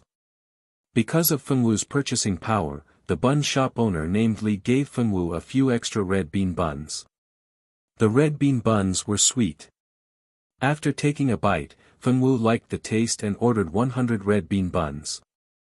Li was so happy that he couldn't close his mouth. When Fengwu asked him for directions, he told Fengwu that she could hitch a ride at the relay station. The relay station didn't charge much. It only cost 2 silver coins per person. Fengwu had less than 5 silver coins left, so she could still afford to hitch a ride to the relay station. Perhaps he really liked girls like Fengwu who liked to eat his buns, so he got his chubby son, Jia, to lead the way for Fengwu. This time, Jia didn't ask Fengwu for drumsticks. Perhaps he had been taught a lesson by his father, so he obediently led the way for Fengwu. After sending Fengwu to the relay station, the chubby boy waved goodbye to Fengwu. Fengwu found a beast carriage at the relay station that would take her to the mountain range mentioned by the curator. She paid the driver 2 silver coins and got on the carriage. As soon as Fengwu got on the carriage, a series of resentful screams were heard. Other than Fengwu, there were a few other people in the carriage who could be considered Fengwu's enemies. There was Alice, who claimed to be the daughter of the president of the Hermes Chamber of Commerce in Anlo City. There was also Orlando and her group, who tried to annoy Fengwu on the flying beast carriage. However, other than her 3 followers, there were only 2 other brainless suitors who were with Orlando. The captain and vice-captain of Orlando's group were nowhere to be seen. They probably weren't with the 6 of them. The 7 people in the carriage could be said to be Fengwu's enemies. However, Fengwu didn't take them to heart. Hearing the screams, Fengwu only raised her head to take a look. Although she felt that she had seen them before, she couldn't remember their names no matter how hard she tried. Moreover, these people were obviously hostile to her. Fengwu wasn't a person who liked to socialize, so she didn't go up to greet them. She just casually found a seat a little farther away from them and sat down. However, the beast carriage was only so big.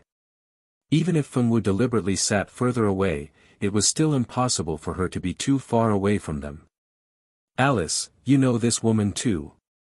Hearing the same exclamation coming from the side, Orlando turned to look at her cousin in surprise. Alice was the daughter of the president of the Hermes Chamber of Commerce and was also her cousin. Although Alice might only be the daughter of a businessman in the upper class, the Hermes Chamber of Commerce was the largest chamber of commerce in Yanai Nation. Its financial resources were definitely one of the best in the country. Chapter 36. Although Orlando's family was also a middle-class aristocrat, in terms of financial resources, it was definitely not comparable to the Hermes Chamber of Commerce. Because of the wealth behind Alice, Orlando was still very friendly to this cousin of hers. In addition, Alice herself was also very generous to her friends and had always given a lot of good things to Orlando.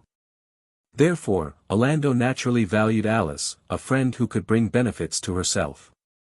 Of course I know her. Do you remember the woman I told you about in Anloa City who embarrassed me? That's her. Alice said while gnashing her teeth. She couldn't hide the hatred in her eyes. Alice, who had been doted on since she was a child, had never been so humiliated. That day, Fengwu had set her up on the crowded street, and many civilians had pointed at her and gossiped about her. Fortunately, her family's guards arrived in time, so she was not taken advantage of by those men with bad intentions on the street. Thinking that she was almost attacked by a man who looked like a pig that day, Alice's heart was filled with shame and anger.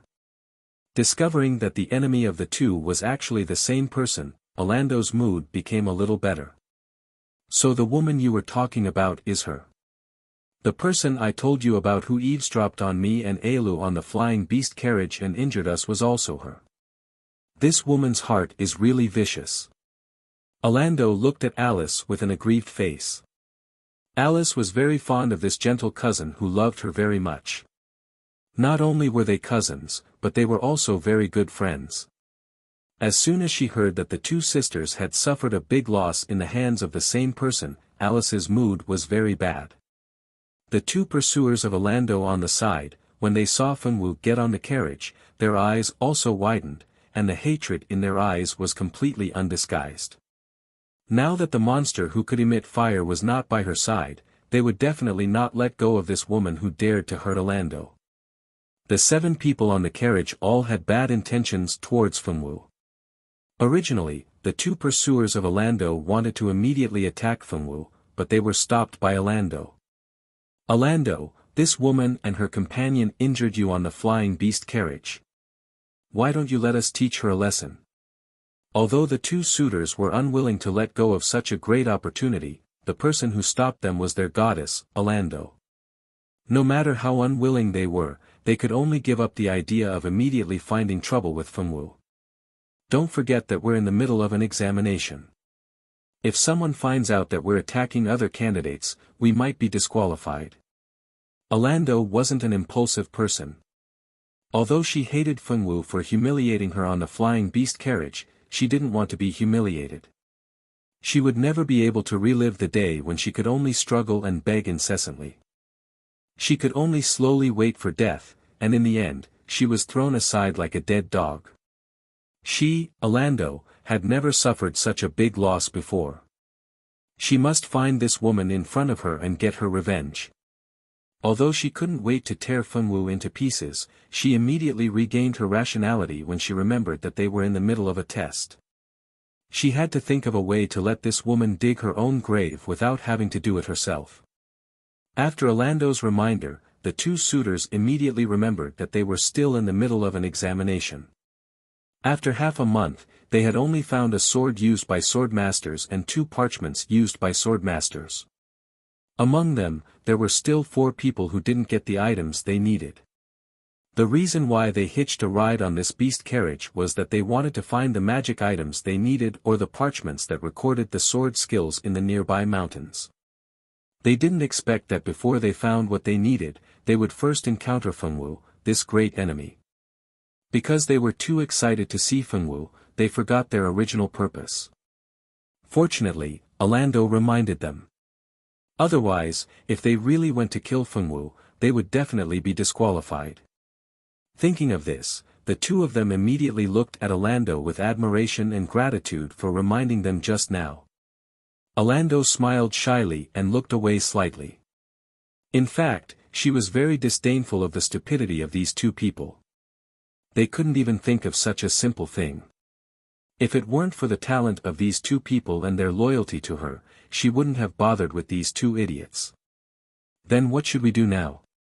Are we just going to let her go like this? Alice was very unwilling to let go of her enemy.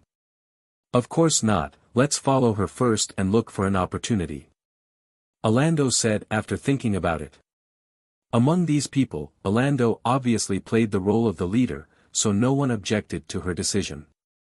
While they were talking, Orlando had already built a soundproof cover with magic, so she wasn't worried that Fenwu would hear what they were saying.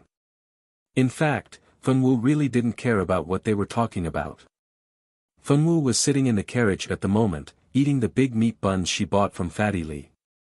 After spending a few hours in the carriage, they finally arrived at the mountain range marked on the map. Fenwu called the coachman to stop, then she jumped off the beast carriage alone. She took out the map and looked at it to determine the direction, then she ignored the people behind her and walked away alone. Did you guys see that? Don't tell me she's holding the treasure map in her hand. Alice cried out in shock. It must be, otherwise why would she come to this kind of desolate mountain range? The two pursuers thought of the old parchment in Fenwu's hand, and their hearts were burning. On the side, Yali and the other two girls were also burning. They still needed 4 magic items. If they could get 1 or 2 more from Fengwu, then there would be more qualified people in their group. The coachman saw that these people were standing at the door and didn't seem to want to continue the journey, so he was very unhappy. Are you guys going to get off or not? If you want to get off, hurry up, I still have to hurry. After the coachman's reminder, the people who had been shocked by the treasure map finally regained their senses. The 7 of them scrambled to get off the carriage and ran in the direction Fengwu had gone. Hey! I say you guys! The coachman saw the direction they chased, and his face changed. Just as he was about to open his mouth to remind them, he didn't expect them to run so fast that they didn't pay attention to the coachman. I originally wanted to remind them that there is the gathering place of the extreme icebergs. How can these people run so fast? The coachman sighed and drove the carriage away. When Fengwu left, the coachman didn't pay attention to the direction Fengwu left, so a certain person reminded him. This time, Orlando and her group of 7 people chased after Fengwu. This target was too big. Even if the coachman wanted to pretend that he didn't see it, it was impossible for him to remind them. He didn't expect that Orlando and her group would ignore the coachman's kindness. Because they missed the coachman's reminder, Orlando and her group were doomed to a tragedy. Chapter 37. Orlando's group of 7 people chased after Fengwu, but even after a few minutes of chasing, they still didn't see Fengwu's figure. The 7 people couldn't help but secretly curse. This woman looked small, but they didn't expect her to walk so fast. Fortunately, although Elu was only a sword master, she had a useless innate spirit ability, that is, olfactory amplification. Under Elu's control, she can amplify her sense of smell by dozens of times, allowing her to smell even the slightest smell. The so-called innate spirit ability refers to the ability that comes out of the mother's womb when a person is born. For example, some people are born with infinite strength, some people are born with the ability to see through things, some people are born with amazing speed, and some people can tell all the ingredients and methods of a certain potion or food as long as they eat it. This ability is also a sensory enhancement ability, but it is much more powerful than Elu's olfactory amplification. The olfactory amplification ability is very rare. People who have this ability are often born pharmacists and are the most wanted apprentices of all powerful pharmacists. There is another innate ability that is also popular among pharmacists, absolute perception. This ability can amplify the perception of one's hands by countless times. When mixing potions, in addition to being able to distinguish all the ingredients, the perception of one's hands is also very important. People who have absolute perception can sense the changes in the potion in the test tube when mixing potions. According to the changes in the potion, they can often know whether the strength and speed they use has an effect on the potion. Such an ability is more important for a pharmacist than the olfactory amplification. As for Ailu's innate ability of smell, it can't be regarded as a remarkable ability. Moreover, this ability doesn't have much use. It can only be used to find things, no matter what profession it is. It can't be used to make any great contribution. This is also the reason why Elu didn't receive as much attention as Orlando and the others in the academy before. With the support of Elu's spirit ability, they didn't lose Fengwu. After chasing for an hour, they still can't see Fengwu's figure. Suddenly, Elu stopped, and her face looked a bit strange. What's wrong? Why did you stop? Orlando looked at Eileen with some displeasure, secretly blaming her for wasting time. Regarding Ailu's innate spirit ability, Orlando actually had a trace of jealousy in her heart. Although Ailu's innate spirit ability was of little value, but no matter how useless it was still a kind of talent. Although Orlando thought highly of herself, she didn't have a single innate ability. This made Orlando's mood turn sour every time she saw Ailu use her innate ability. The others also looked at Elu impatiently, causing Elu's face to turn ugly. Of course, she wasn't angry with Orlando, but the aura she smelled made her very uneasy. There are magical beasts coming from the front. We seem to have entered the territory of some magical beasts. It was not a strange thing for magical beasts to live in a mountain forest like this, so after listening to Elu's words, Orlando and the others not only didn't worry, but also looked at Elu with a look of making a fuss over nothing. Elu, it's not like you haven't seen a magical beast before. It's just one magical beast, why are you so useless? Millie disdainfully snorted, as if she didn't like Elu's cowardice. This time, Elu didn't quarrel with Millie as usual, but instead looked at the front with a dignified face. It's not just one magical beast, it's a group. They seem to be coming this way. The smell is getting stronger and stronger. There's a very strong smell of ice magic in the air. It should be a group of ice magic beasts. As for the species of magical beasts, I can't tell. Lu's face became as pale as paper. Obviously, she was very afraid of the approaching magical beasts. Others may not be able to feel it, but from the smell she smelled, she could tell that these magical beasts were very strong. By no means were they ordinary first or second-rank magical beasts, they were at least third-rank magical beasts.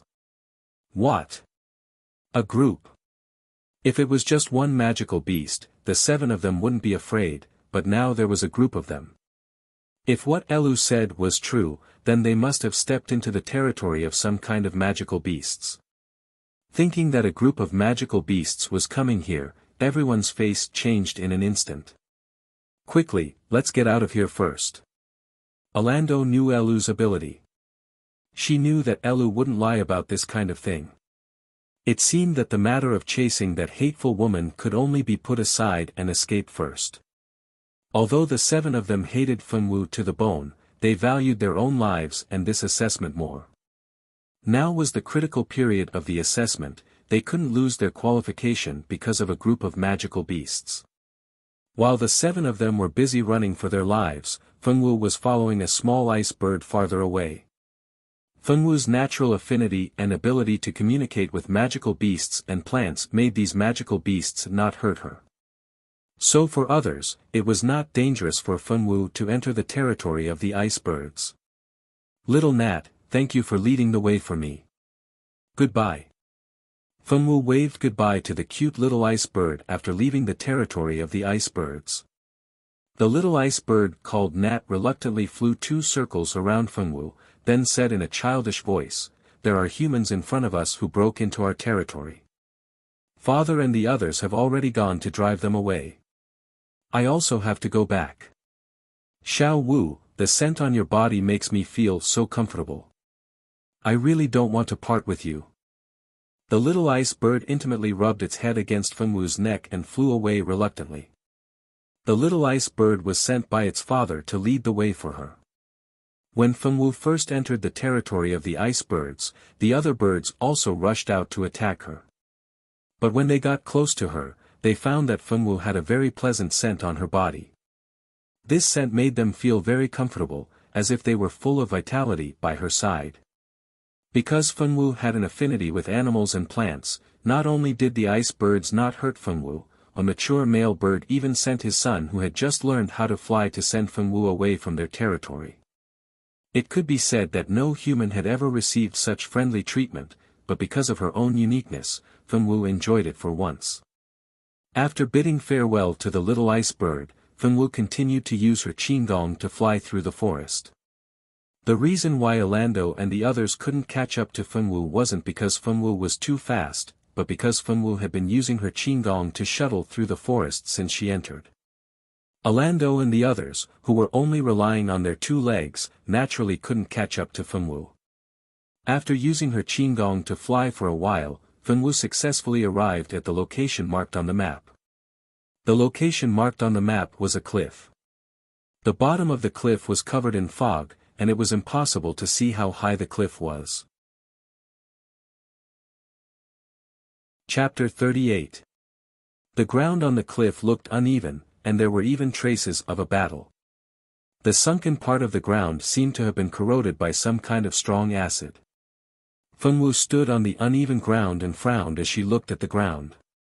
She then took out a map and looked at it for a while. At this time, Fengwu didn't know that an unexpected change was taking place outside the virtual world. Central City was a beautiful and prosperous city. The sky here was clear and sunny every day. It rarely rained, and cloudy days were also very rare. However, the sky today was densely covered in clouds. The thick clouds formed a vortex that constantly rotated slowly in the sky. There were flashes of lightning in the clouds, and it looked like the end of the world had arrived. It made people feel terrified and hopeless. What's going on? Is the demon race going to appear again? Some people stood on the streets uneasily, looking at the dark clouds that suddenly appeared in the sky and the vortex formed by a large patch of dark clouds. They talked with the passers-by uneasily. It can't be. With the restriction of the three realms, it's impossible for demons to come to the human world unless they get a pass from the Lord of the Demon Realm. Someone on the side voiced out his doubts. I've heard that spatial rifts have appeared in many places, and many low-grade devilish beings are trying to sneak into this place. I think that strange energy vortex in the sky is a sign that devilish beings are trying to sneak into this place, someone said in a confident manner. You're thinking too much. Even if there are demons sneaking in through the spatial cracks, which demon would be so stupid as to choose Central City as the place to descend? Isn't that suicide? This person clearly didn't agree with the previous person's words and retorted reasonably. Hearing this person's words, many people nodded. Wasn't that right? This was the Central City that gathered the most experts in the entire continent. Unless the Demon King personally descended, even the nobles of the demon realm wouldn't dare to rashly descend here. Thinking of this, everyone was even more curious about the thing in the sky. Just what was it that was coming? Such a large energy reaction was definitely not ordinary. Not only were the passers-by curious and nervous, but the major forces in the Central City had also taken precautions against the sudden energy reaction in the sky. Unlike the tense atmosphere in other places, in the Star Hall, or the Sacred Palace, two young men were watching the changes in the sky in a room in the Star Hall. The two men appeared to be around 20 years old. One had blonde hair and golden eyes, while the other had black hair and black eyes. Their faces were as beautiful and gentle as angels. There was no energy fluctuation coming from them. They looked like ordinary people. What a powerful energy reaction. Something is about to cross over. The golden-haired man gazed gently at the sky. His gaze was as gentle as jade, with an indescribable tenderness. What is it that could cause such a huge energy reaction? The black-haired man smiled. There seemed to be hundreds of flowers blooming behind him. The man seemed to be very interested in the thing that was about to break through the void. There's the aura of a divine artifact. Could it be that another divine seal is about to descend into the lower realms? But I've never heard of any god from the upper realms sending down a divine seal. The golden-haired man seemed to have a trace of doubt on his face. Since the disaster 10,000 years ago, the high gods of the upper realm sent down 8 divine seals in the mortal realm to protect the peace of the mortal realm. The 8 divine seals were the seal of spring, seal of summer, seal of autumn, and seal of winter, which represented the 4 seasons. There were also the seals of heaven, earth, sun, and moon, which represented the 4 seasons. The 4 divine seals sealed the power of the gods of the 4 seasons, as well as the power of heaven, earth, sun, and moon. Once the seal was broken, the power would increase, and it could also summon artifacts from the divine realm. Each artifact had the power to destroy the world. The 8 divine seals were requested by the master of the Star Hall from the gods of the heaven realm 10,000 years ago. The 8 master gods of the upper realm were grateful for the master of the Star Hall's painstaking efforts to protect the mortal realm, so they specially bestowed the 8 divine seals to the mortal realm to protect the peace of the mortal realm. The masters of the 8 divine seals were chosen by the divine seals themselves. The divine seals would choose the person whose aura was the most compatible with their own as the host. Once the host died, the divine seals would leave the body and choose the next host. Because of the power of the divine seals, there were only 8 divine seals in the entire mortal realm.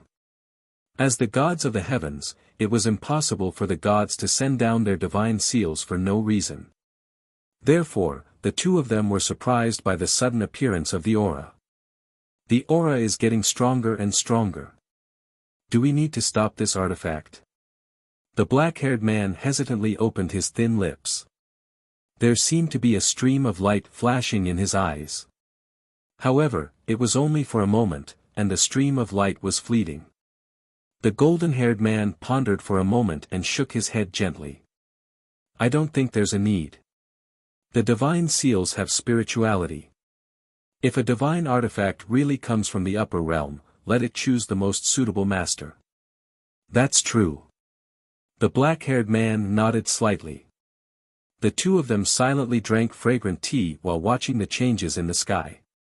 About 10 minutes later, the clouds in the sky became thicker and thicker. Suddenly, a thick bolt of lightning flashed through the clouds. A silver light flew out of the lightning. This light directly cut through the huge whirlpool in the sky and appeared in midair. After the light appeared, it seemed to be curious about where this place was. Then, it looked around the land spiritually. Finally, it seemed to be certain of something. It chose a direction and flew away in an instant. That aura, it must be a divine artifact. It must be a divine artifact, someone shouted excitedly. That's right. I saw it too. With such spirituality, it must be a divine artifact, the person next to him said excitedly. I just don't know if it's a staff or a sword. I'm a swordsman. If it's a divine sword, and if I can find it and make the divine sword recognize me as its master, I will definitely become a peerless master in the future, a young swordsman muttered to himself as he looked in the direction where the divine artifact disappeared. The young swordsman's words seemed to have turned on a switch. These passers-by who had gathered to gossip suddenly chased in the direction where the divine artifact disappeared. Wasn't that right? As long as they found the divine artifact and thought of a way to make the divine artifact recognize them as its master, they would not have to worry about not being able to reach the sanctuary realm in the future. They might even have the chance to become a god. With this thought, who could remain calm? The entire central city was in an uproar as a craze for finding the divine artifact started. At this moment, the 3 teachers guarding the entrance to the virtual world were unaware of the changes in the outside world. They were still watching the candidates in the virtual world in front of the water mirror. The quality of this batch of candidates was not the highest, but it was not bad either. There were some good seedlings in this batch. If they were nurtured well, they would definitely be a force to be reckoned with in the future. Chapter 39. The 3 teachers were currently looking at Orlando and the others, who were being chased by a flock of ice birds because they were following Fengwu. They shook their heads as they watched. The mental fortitude of these examinees is lacking. Now is the critical period of the examination, yet they still have the time to think about personal grudges. I think it will be very difficult for these students to pass the examination. James expressionlessly announced the fate of Orlando and the others. The other 2 teachers didn't raise any objections. These students' mental fortitude was indeed lacking, and their future achievements wouldn't be too great. That girl in white is more interesting. She can actually talk to magic beasts. This should be her innate ability. However, with such an ability, why didn't she take the Beastmaster examination? Why did she go to your Swordmaster department instead? The female teacher from the magic department muttered to herself in confusion. Hey, Rosalina, our Swordmaster department isn't bad either.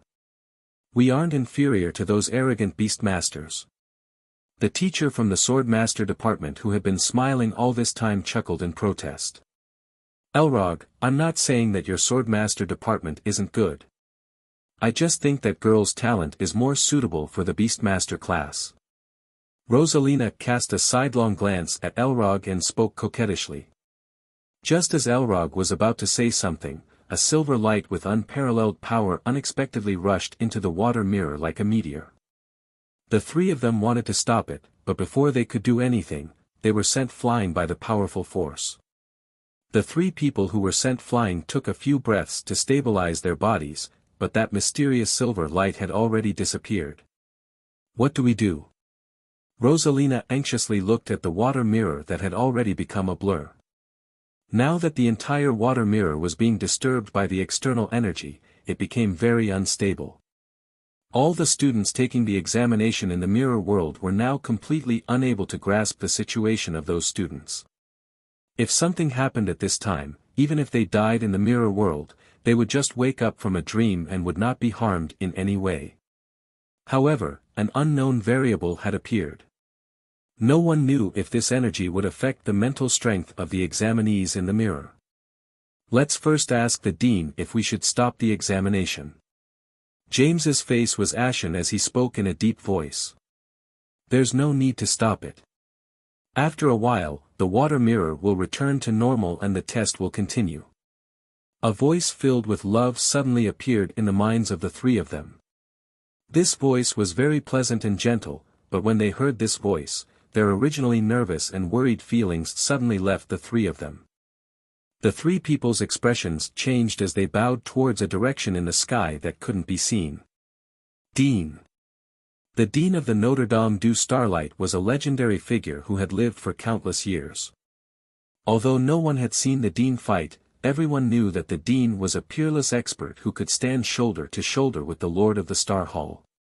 It was even said that the Dean was a god who had been left behind in the human world. Regardless of whether those rumors were true or false, in the eyes of the teachers and students of the Notre Dame du Starlight, their headmaster was mysterious, powerful, and very kind. He was a powerhouse worthy of respect. But Dean, the thing that rushed into the water mirror just now. Rosalina bit her lip as she wanted to say something. Don't worry. The thing that rushed into the water mirror just now was a divine sword that crossed over from another world. That divine sword seems to have taken a fancy to one of the examinees this year as its host. The loving voice appeared again with the power to calm people's hearts as if it could purify all the evil in the world. Rosalina and the other two finally heaved a sigh of relief. As long as the students inside weren't harmed, it would be easy to handle. The three of them bowed towards the sky again. They knew that the dean's mental strength had already left. Looks like this year's examinees are very lucky. Elrog smiled like a blooming lily. It looked like the days ahead would be very interesting. He was now looking forward more and more to the new students entering the school. The world outside seemed to have calmed down, but the world in the mirror welcomed the last place. The moment that the unknown divine weapon passed through the water mirror space, the entire virtual world shook violently. God! What's going on? Is there an earthquake? Some examinees were frightened by the sudden tremor and looked around uneasily. There were many people who felt the same way as the examinees. Even the natives in the virtual world were scared. The entire neutral city was in a state of panic. Outside the neutral city, the small tribes and the examinees who were looking for their own opportunities were also very uneasy. The natives of the small tribes knelt on the ground and looked up at the sky. They were all mumbling something as if they were praying.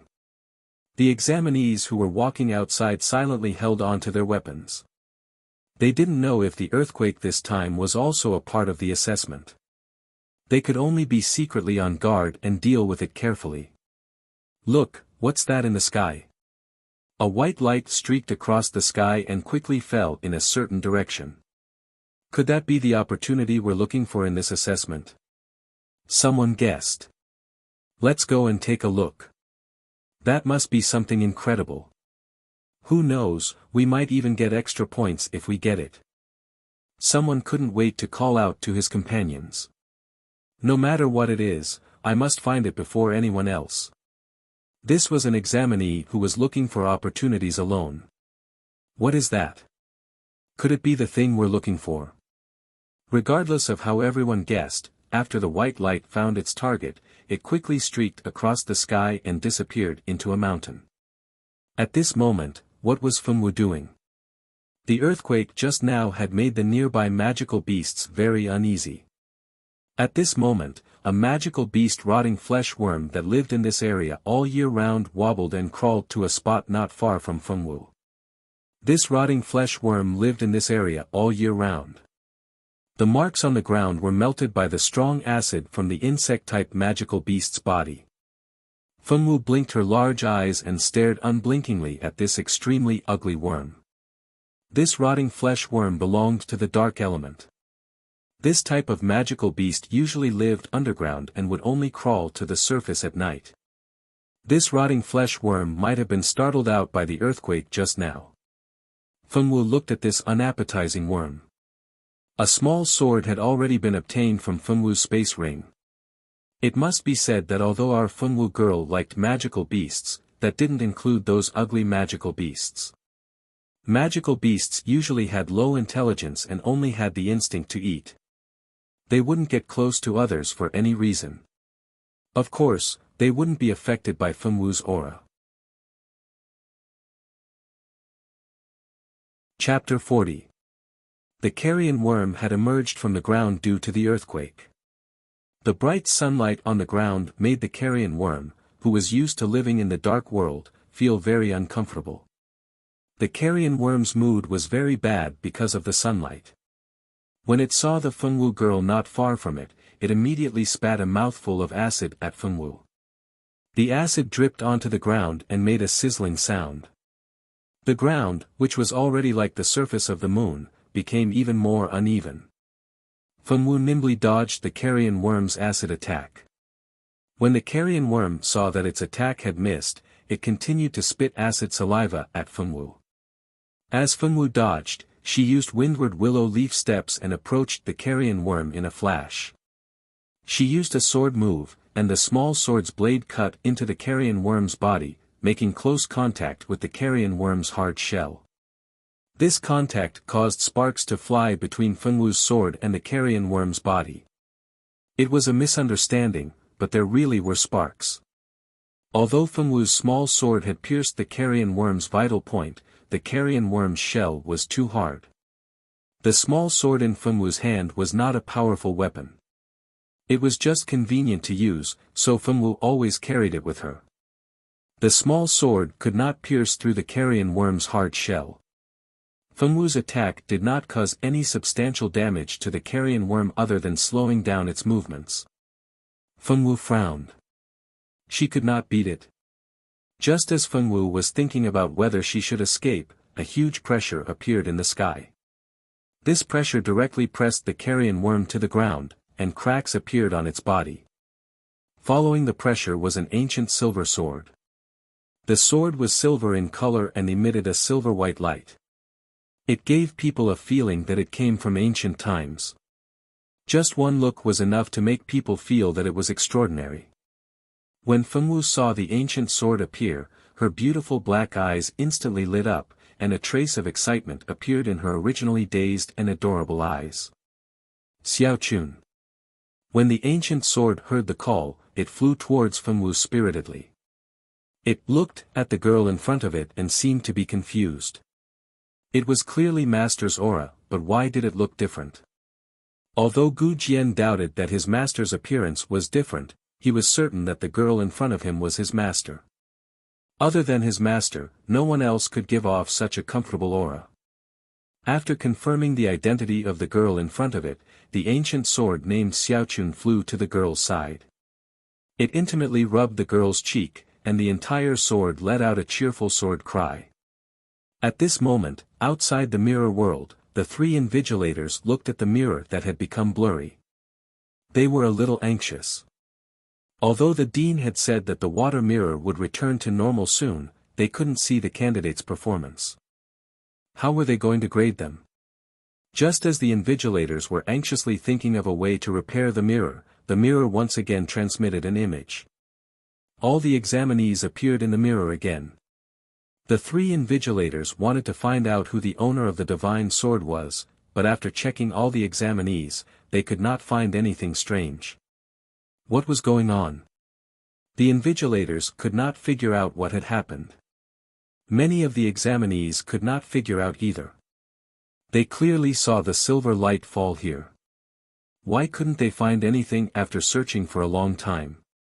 Who could have taken the treasure? At this moment, Irene was also searching for the item that fell from the sky. She had a feeling that it was the most precious treasure in the entire virtual world. If she could get it, she would definitely be able to turn the tables on Zicheng. Unfortunately, Irene and the other examinees did not find anything. Although she was lucky enough to find a magic book in a tree hole while searching for the item that fell from the sky, and the magic book's level was not low, she did not find the item that fell from the sky. Even if she found the magic book and confirmed that she had passed the entrance examination of the Notre Dame du Starlight, she did not feel very happy. Irene was very sure that in the original plot, there was definitely no such thing as a rare treasure falling from the sky. That meant that the item that fell from the sky did not belong to the original plot. In the novel, such items were peerless treasures. It was really a pity that she could not obtain them. Now, she could only hope that whoever obtained the item would not be the female lead. In this world, Zicheng was the female lead. Could it be that the heavens had discovered her existence as a transmigrated female supporting character, so they wanted to give the female lead an extra golden finger? Irene could not help but let her imagination run wild. Her greatest enemy now was Zicheng, so she definitely did not want Zicheng to have any more golden decrees. If that happened, she was afraid that she would have no chance of winning against Zicheng. Thinking of the original plot, Irene's tragic ending in the novel, she would never let herself become like that. Never. At the same time, Zicheng and Eve were also disappointed because they did not find the mysterious item that fell from the sky. Zicheng had already found her own opportunity in the hands of the beggars. Moreover, the item she found was very powerful. Zicheng had already carefully memorized all the contents of the book. She did not know if the teachers would ask her to hand over the item she found. If they really asked her to hand it over, Zicheng absolutely would not be willing. A holy level magic book, that was not something that could be easily obtained. Therefore, when she found the magic book according to the treasure map, Zicheng had already memorized the only magic recorded in the book, which was the holy level magic, 9 dragons burn the heavens. Even if she could not understand the meaning of the magic in a short time, there was no harm in studying it slowly. Just as Zicheng memorized the magic incantation of the holy magic, a powerful body of energy suddenly appeared in the sky. Zicheng intuitively felt that it was a good item. Even the system on her body had notified her that it was a divine weapon. As for what kind of divine weapon it was, the system had not yet analyzed it. Knowing that it was a divine weapon, Zicheng was especially diligent in her search. However, in the end, she still returned empty-handed. Fortunately, she and Eve had already found the magic item. They were already destined to be accepted into the Notre Dame du Starlight. Although Zicheng was disappointed, she did not think too much like Irene. She was very curious about the owner of the divine weapon. However, there were too many candidates participating in the examination. To find the owner of the divine weapon among so many people, unless that person stood up and admitted it himself, it was simply impossible. Other than the 2 female leads, Zicheng and Irene, and the female supporting character who was preparing to counterattack, the other candidates who were also searching for the divine weapon were also cursing one after another. Fuck, who actually ran faster than me? I was originally at the foot of the mountain.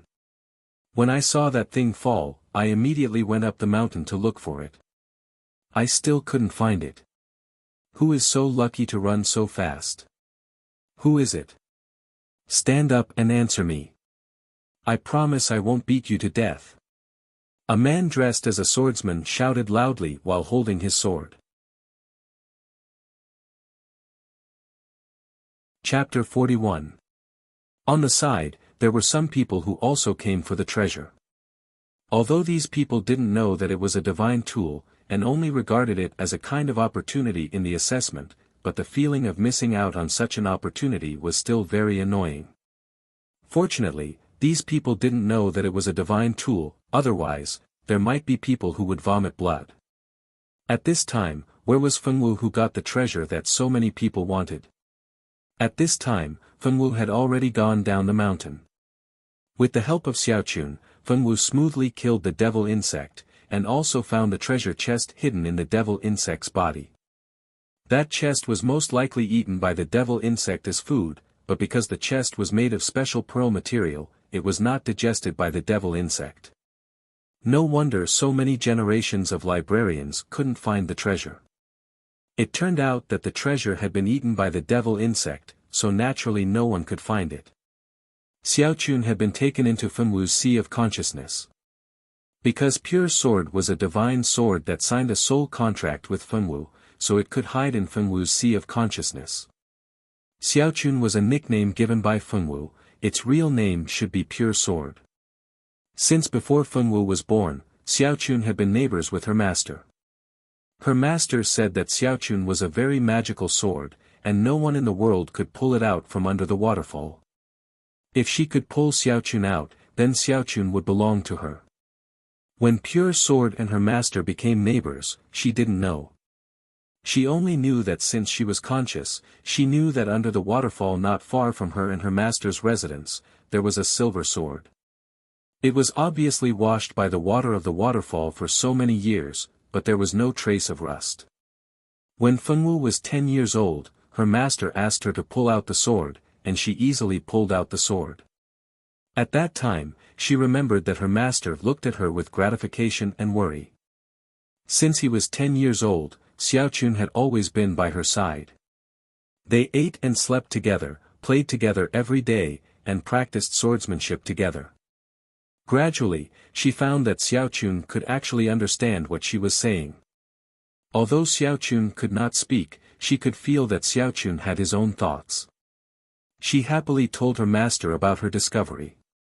Her master told her that the pure sword in her hand was the purest treasure sword in the world. The person who had created this sword had used a pure heart to create the purest sword in the world. Only someone with a pure heart was qualified to become the owner of the pure sword. There were too many considerations in this world. The smarter the person, the more they would think. Since ancient times, there were many people with the talent of heaven who wanted to obtain the pure sword. However, they all failed. Afterwards, Pure Sword disappeared in the long river of time. People forgot that there was such a divine sword in the world. No one knew that Pure Sword ran to her master's mountain and became neighbors with her master. The Pure Sword was a sentient sword. It had its own consciousness and would choose a host that it liked. Fengwu was the second master of the Pure Sword. In other words, other than the person who created it, the Pure Sword had not recognized anyone as its master for thousands of years.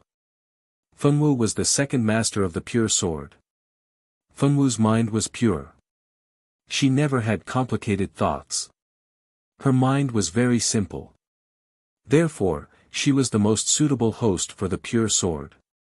This time, Fengwu did not know how she came here. She thought that she would never see Xiaochun again. She did not expect that Xiaochun would actually cut through time and space to find her. If Xiaochun could find her, did that mean that her master could also find her?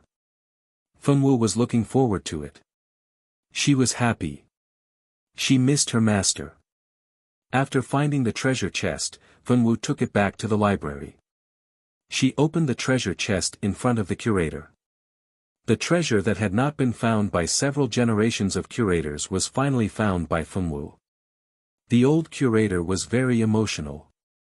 No matter who found it, the treasure map was finally proven to be real. As long as the treasure map was real, the old curator was already very happy.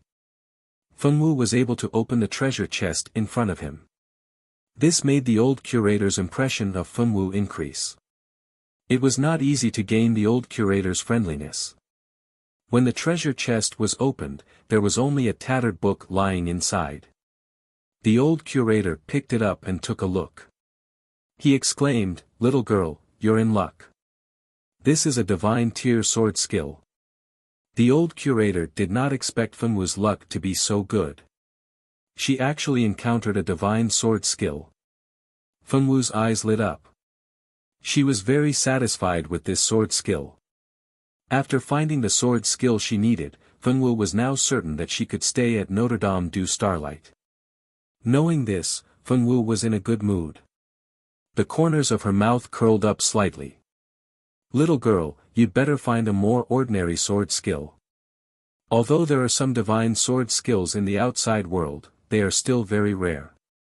If you really hand this sword skill in, I'm afraid that you'll never have peace in the future. The old curator liked Fenwu very much. Therefore, he did not want to see such a good child fall because of her treasures. Why? Fenwu blinked her eyes, indicating that she did not understand. Little girl, think about it. Once you go out, the outside world will definitely ask you to hand in the sword skill. Although the people at Notre Dame du Starlight will not do anything to you, once you've obtained the divine sword skill, you'll definitely be asked to hand it in. But once the news of you obtaining a god-tier sword skill spreads, believe me, all the experts will target you just to get a god-tier sword skill from you. Those people will do anything to get a god-tier sword skill. They won't even hesitate to use your family members to threaten you. When the old curator said this, the light in his eyes seemed to dim. However, Fenwu did not notice it. If Xicheng or Irene heard the old curator's words, they would definitely be suspicious. To them, the old curator was just an NPC in the game. It was impossible for him to know about the outside world. From the old curator's words, it was obvious that he was very knowledgeable about the outside world and had some special experiences. Unfortunately, Fenwu did not come from the modern world. This girl lived in a place similar to ancient Earth. Back then, people did not have any entertainment, let alone know about NPCs in online games. Fenwu did not notice the difference in the old curator. She was thinking about the old curator's words. She thought about how the bad guys would kidnap Bao Bao and Tank in order to snatch the sword skill. Fenwu frowned. She decided to listen to the old curator and not hand in the sword skill. I'll listen to the curator. The old curator, who originally wanted to persuade her, paused when he heard Fenwu's firm voice. He stroked his beard in satisfaction. What an honest child. Little girl, if you want to pass the entrance exam, you have to find a weapon or sword art that suits your attributes, right? Actually, I'm afraid that most of the sword arts have already been found. As for weapons, there are still some. You should go stroll around the streets and help some people who need help. It will be good for you. Chapter 42. The old curator's voice was exceptionally kind. Due to the Mirage Law, he couldn't reveal too much to others. However, he could still give some hints. Fenwu nodded obediently and put away the sword art. Then, she bid farewell to the curator and went out shopping. By now, more than half the time limit had passed. Those who were lucky had already found what they needed. Those who were unlucky didn't find anything, but they didn't give up completely. They wandered around the city, unwilling to let go of any opportunity to find a clue to the treasure. There were a lot of NPCs in the neutral city, but not all of them had quests on them. Most of the NPCs who had quests had already sent them out. Those who wandered around the city for several days left after confirming that they couldn't find any clues in the city. The clues in the city had already been found. If they wanted to enter the Notre Dame du Starlight, they could only think of other ways to find a way. So, when Fenwu wandered around the streets, she encountered candidates who had already found the items they needed. The word "relaxed" was written all over their faces. It was obvious that they had already passed the examination. Fenwu didn't know many candidates. She only knew a few of them when she teamed up with Fenwu. She didn't know the others. However, the difference between the natives and the candidates was very obvious. So, Fenwu knew that they were here to participate in the final examination. In the entire neutral city, aside from Fengwu, there were many candidates who had already completed the examination. Fengwu wasn't in a hurry. She bought a few big meat buns from Steamed Bun Li and ate them as she walked. Since she didn't know where the weapon the curator mentioned was, Fengwu could only wander around aimlessly. Steamed Bun Li's steamed buns were as delicious as ever. After Fengwu finished a big meat bun, she happily took out a second one and continued eating. At this time, not far ahead, there was a burst of exclamations.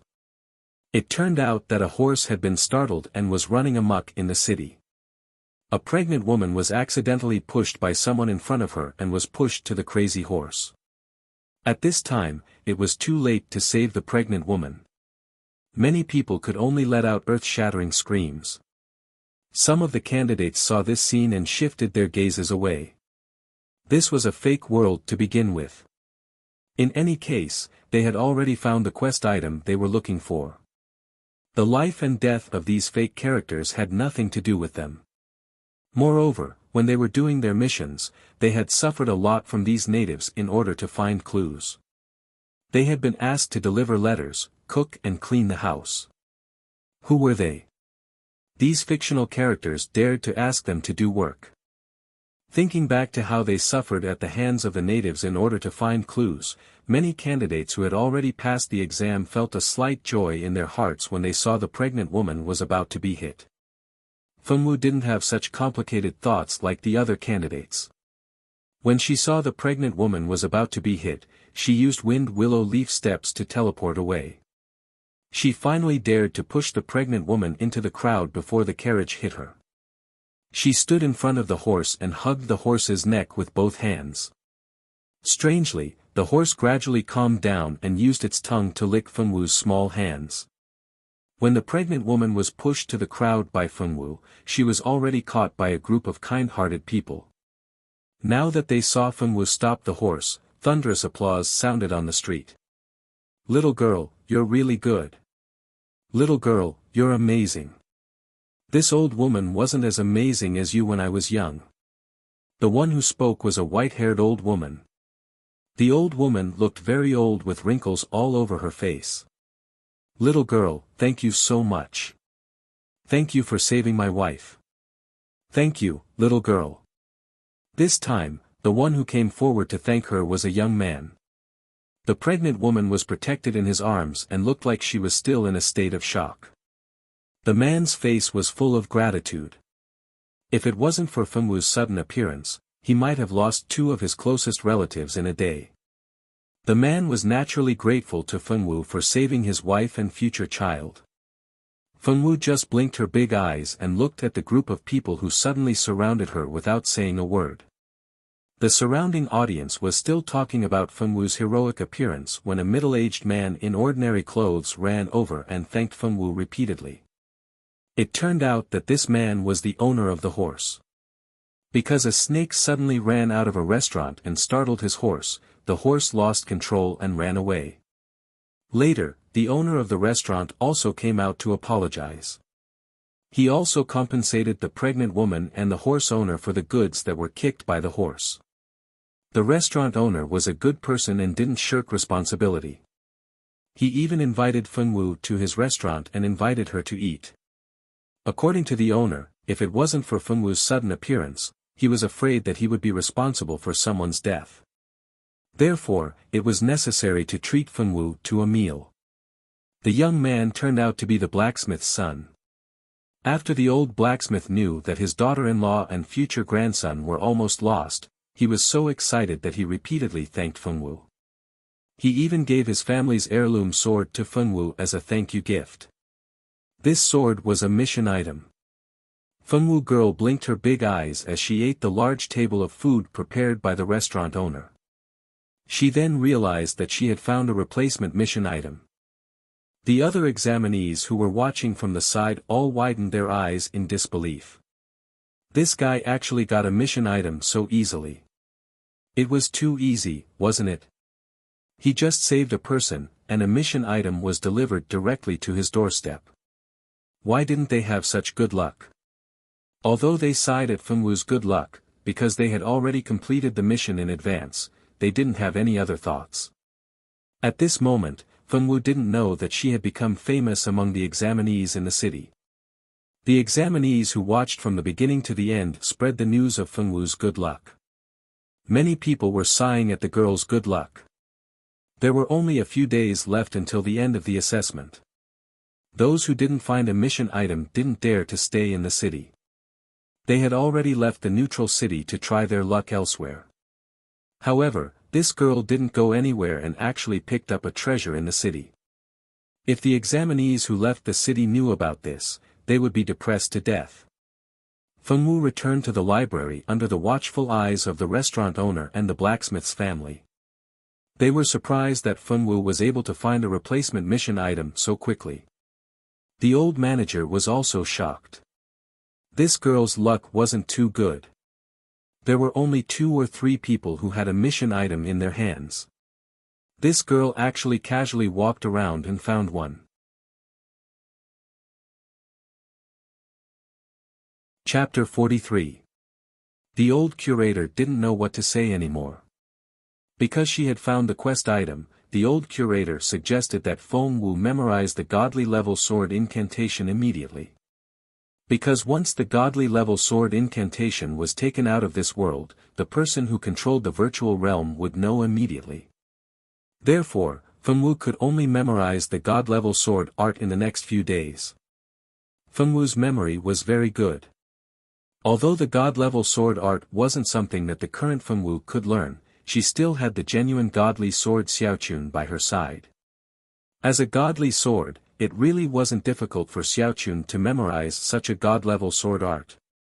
Although Fengwu's memory was very good, the god-level sword art wasn't easy to deal with. The words in it were difficult to understand.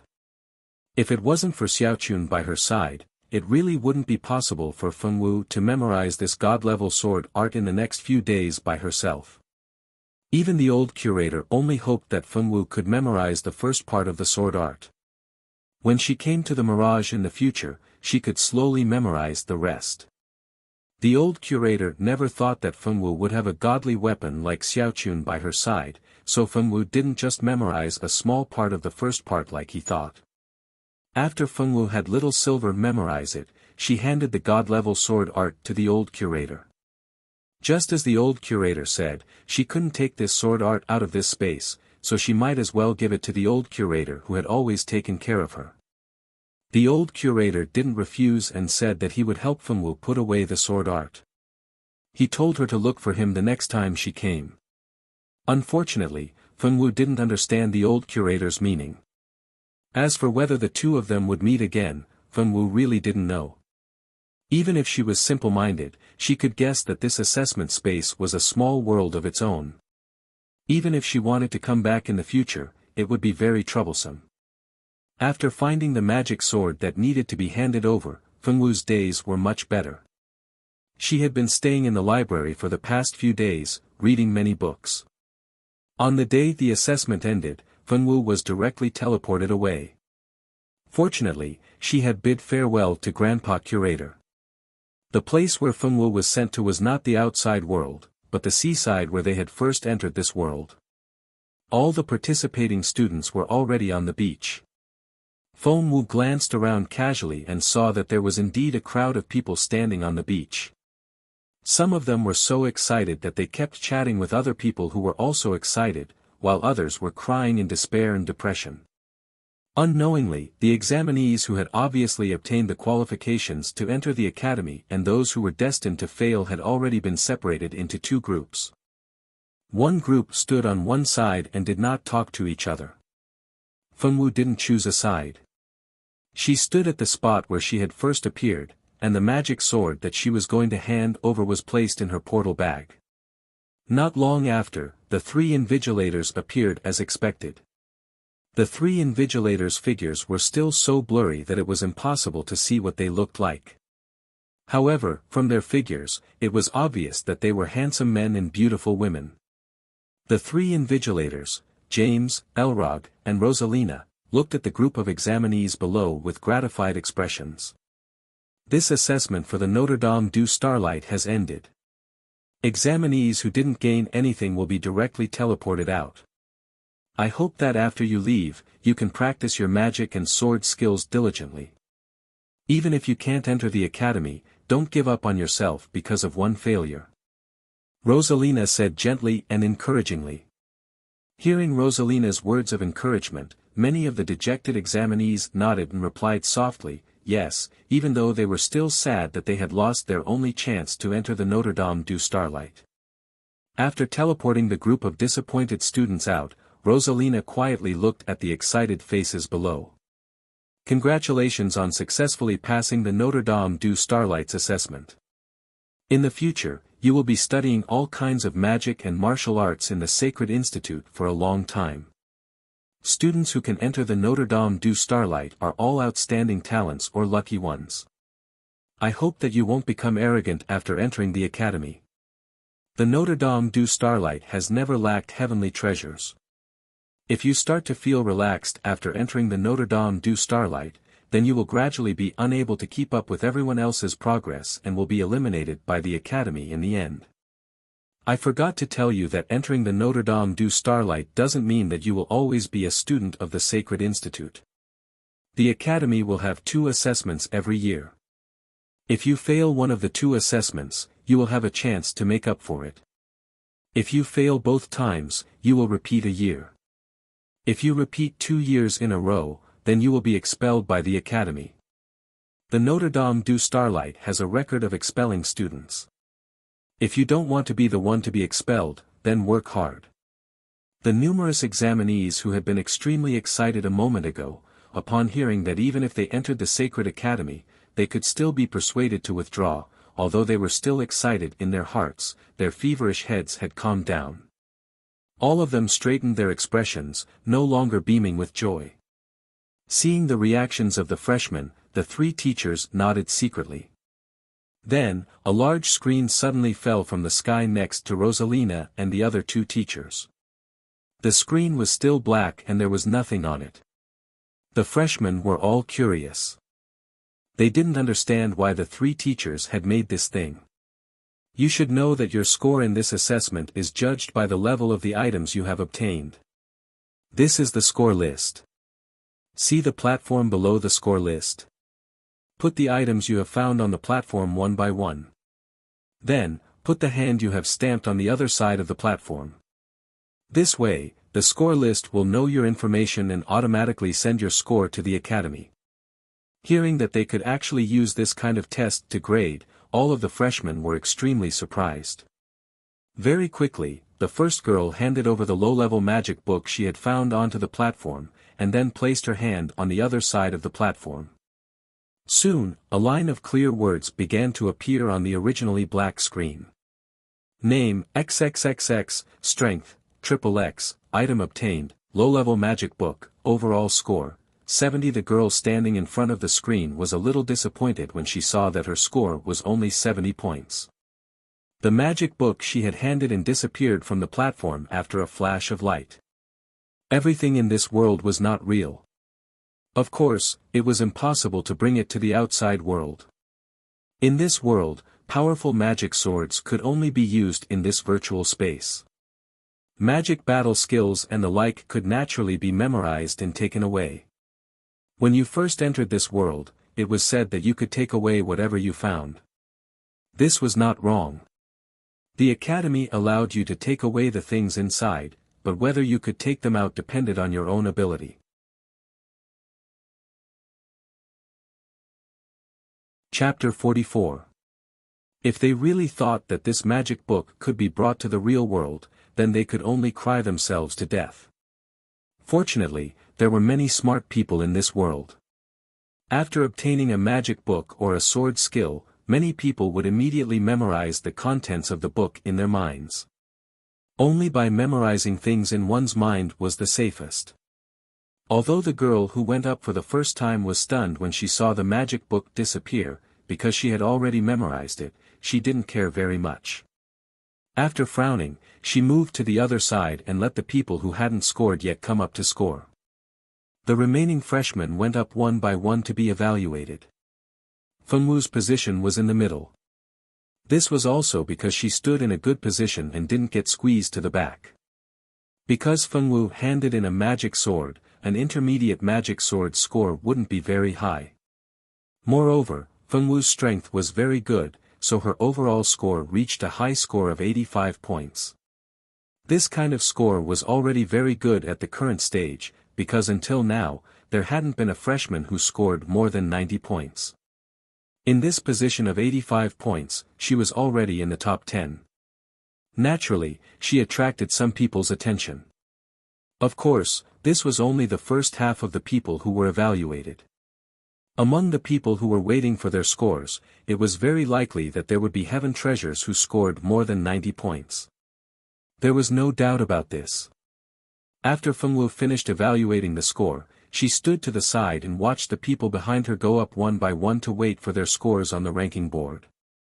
After Fengwu, many people passed by before it was finally Irene's turn. As a transmigrator, her luck might not be as good as the female lead of this world, Zicheng, but it was definitely not bad. Because she found an advanced magic book, Irene's score was as high as 95 points, which was the highest score so far. Even the three teachers looked at her with a lot of kindness. Because Irene got the highest score so far, naturally many people looked at her with envy and jealousy. Irene just pretended not to see it. She knew that her score couldn't be the highest. The female lead, Zicheng, was someone who obtained a holy level magic book. Perhaps the female lead was always the last to appear, so the female lead Zicheng and the supporting female lead Eve were naturally the last to appear. Eve happened to be standing in front of Zicheng. After the scoring, Eve's score reached 85, which was the same as Fengwu's. Although this score was not bad, it was not outstanding after several heaven treasures who scored more than 90 points. Eve didn't say anything. She just snorted and stood aside, allowing Zicheng to step forward and wait for the final evaluation. When Zicheng placed the saint-level magic book on the table, even the three teachers were shocked. They didn't think that there would be such a lucky kid among the candidates this year. Zicheng's strength was already pretty good, and with the addition of the fact that he had found the holy level magic book, his score was as high as 98 points. Even though the score had not reached 100, after 95 points, it was not easy to increase 1 point. To be able to reach 98 points, one could already be considered a genius among geniuses.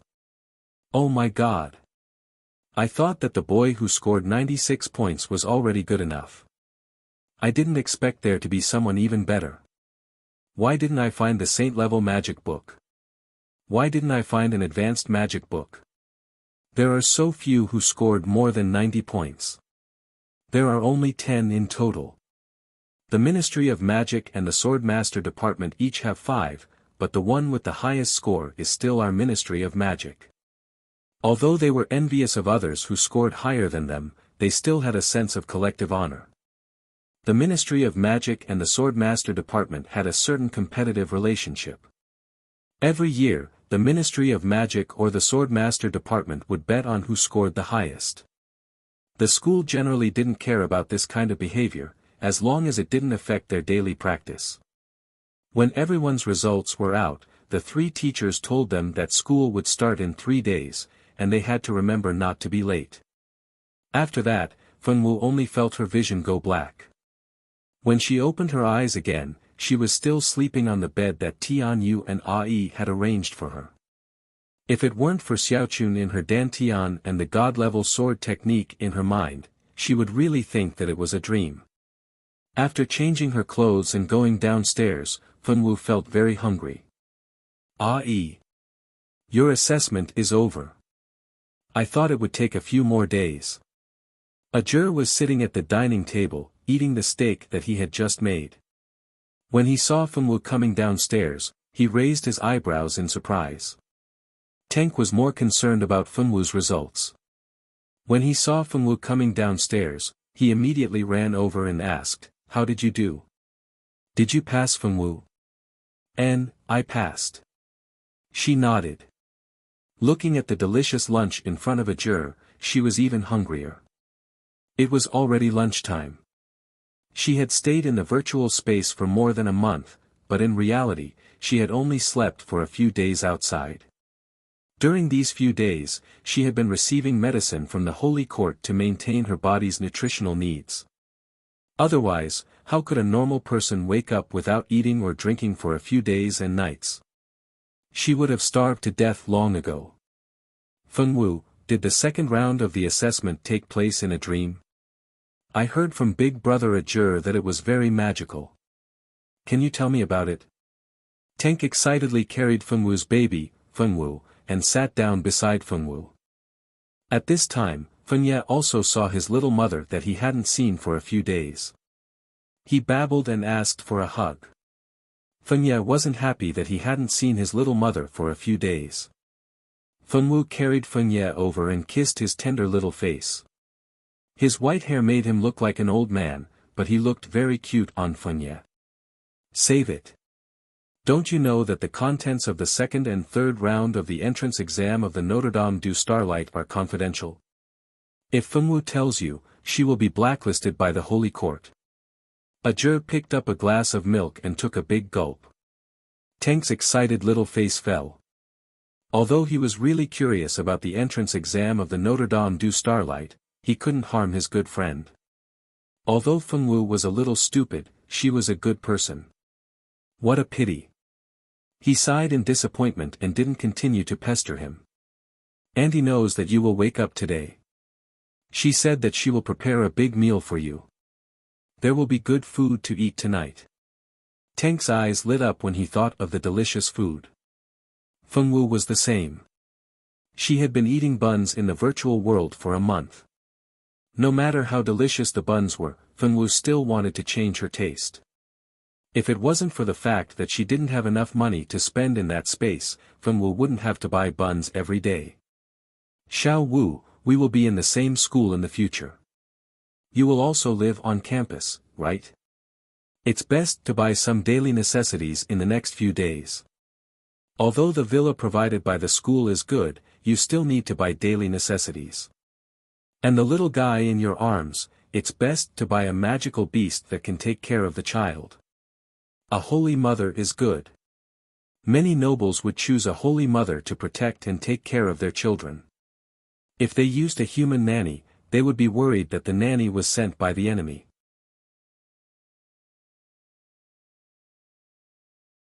Chapter 45. The Holy Mother Beast is famous for being fond of children. Although it is only a Tier 5 magical beast, its defense is amazing.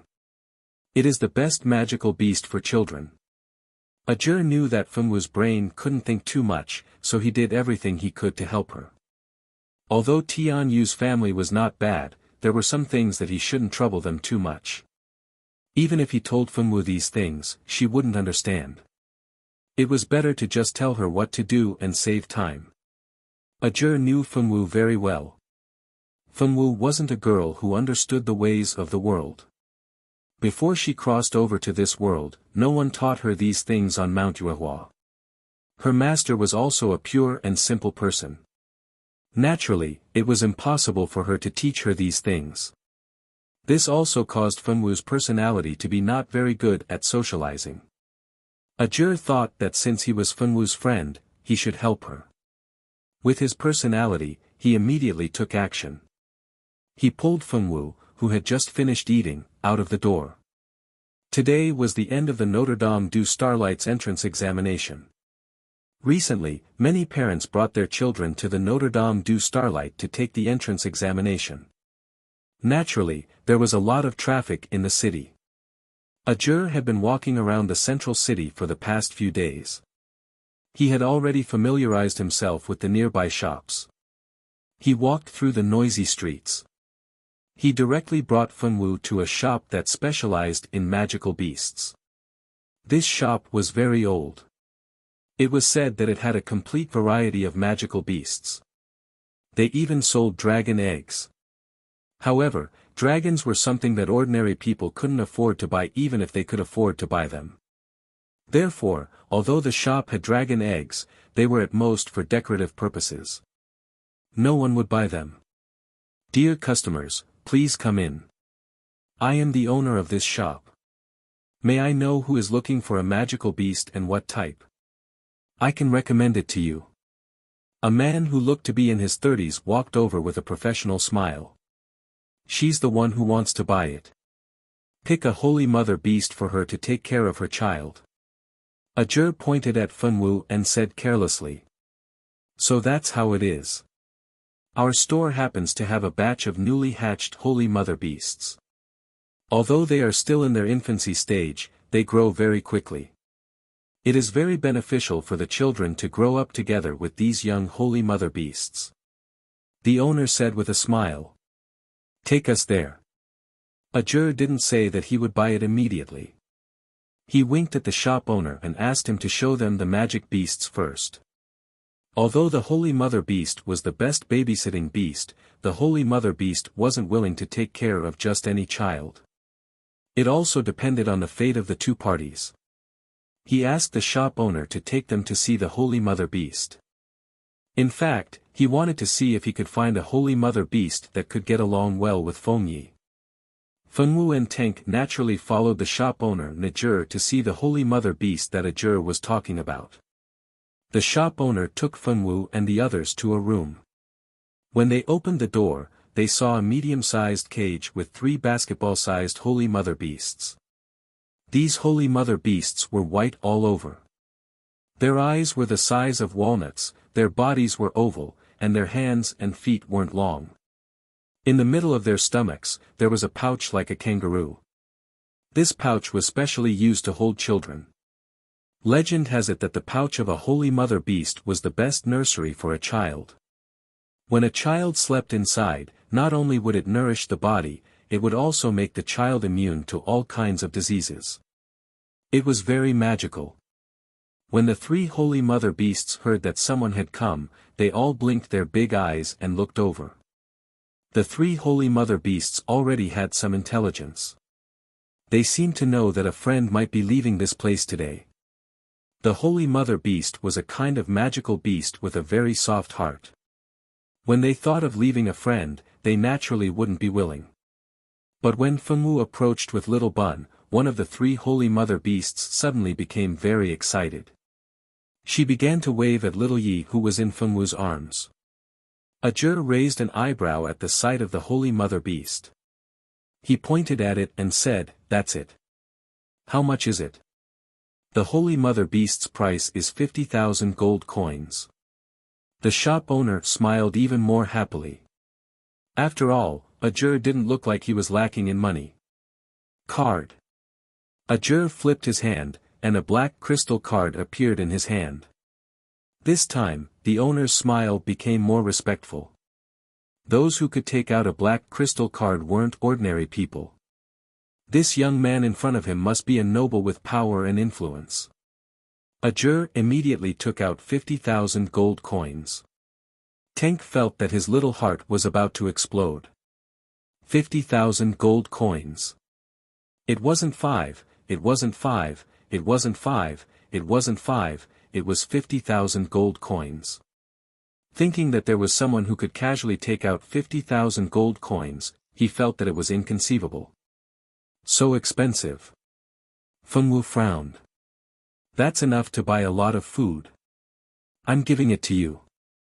Don't think about returning it to me. We are friends. This young master doesn't lack this little bit of money. Okay. Funwu nodded obediently. Ajur suspected that this little girl didn't even know that there was a word in this world called borrowing. He didn't want to teach Funwu these things. Funwu didn't need to know too much. It wasn't like he didn't have poor friends in the past. At that time, his generosity was seen as looking down on him. Ajur didn't want Funwu to treat him like that, so he didn't want to teach Funwu these things at all. After buying the Holy Mother beast, Ajur immediately made the Holy Mother beast recognize Fengyi as its master.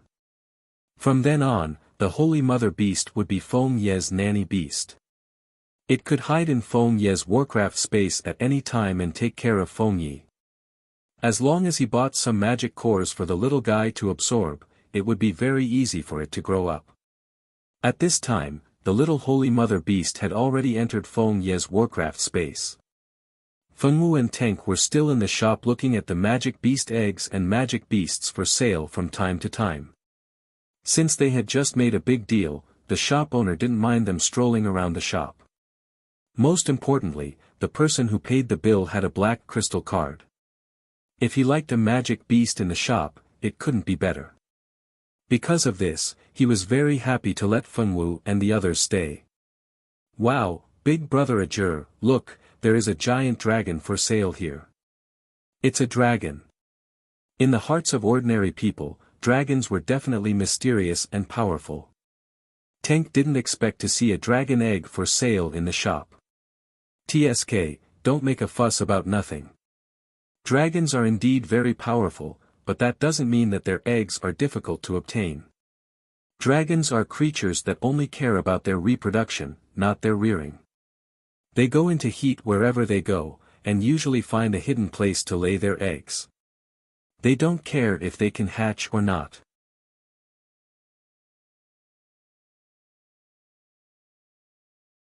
Chapter 46.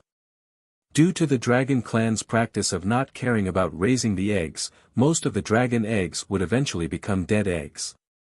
As for humans, if they found unhatched dragon eggs, they would also bring them back to the human world to sell.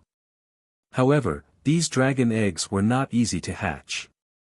Many people who buy dragon eggs end up going bankrupt and never see the dragon hatch. Even if it hatches, ordinary people can't afford to raise it. A dragon's appetite is amazing. It's not easy to raise a dragon. Only those rich but ignorant fellows would want to buy some dragon eggs to hatch. Brother Ajur, is it really okay for you to say this in someone's shop? While Tank was disappointed in Long Fong, he also noticed that the shop owner was about to lose his smile. The three of them finally left the magical beast shop under the shop owner's uncontrollable smile. It was not easy for the shop owner to do business.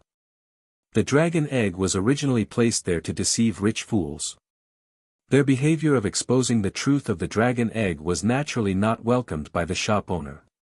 After leaving the magical beast shop, Ajur took Fengwu to buy some new daily necessities. He also bought some new clothes for Fengwu, Tank, and Little Bun. Ajur did not know what was going on, but he had a strong desire to spend money today. After buying everything they needed, Fengwu and the others returned to Tianyu's house.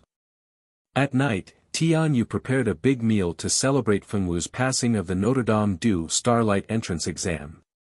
3 days passed in a flash. Soon, it was the day of admission.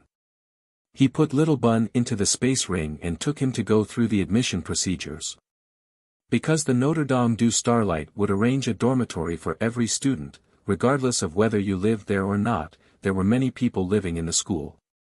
Only some children whose families were in the central city did not live in the school. Freshmen of the Mage Department, report here.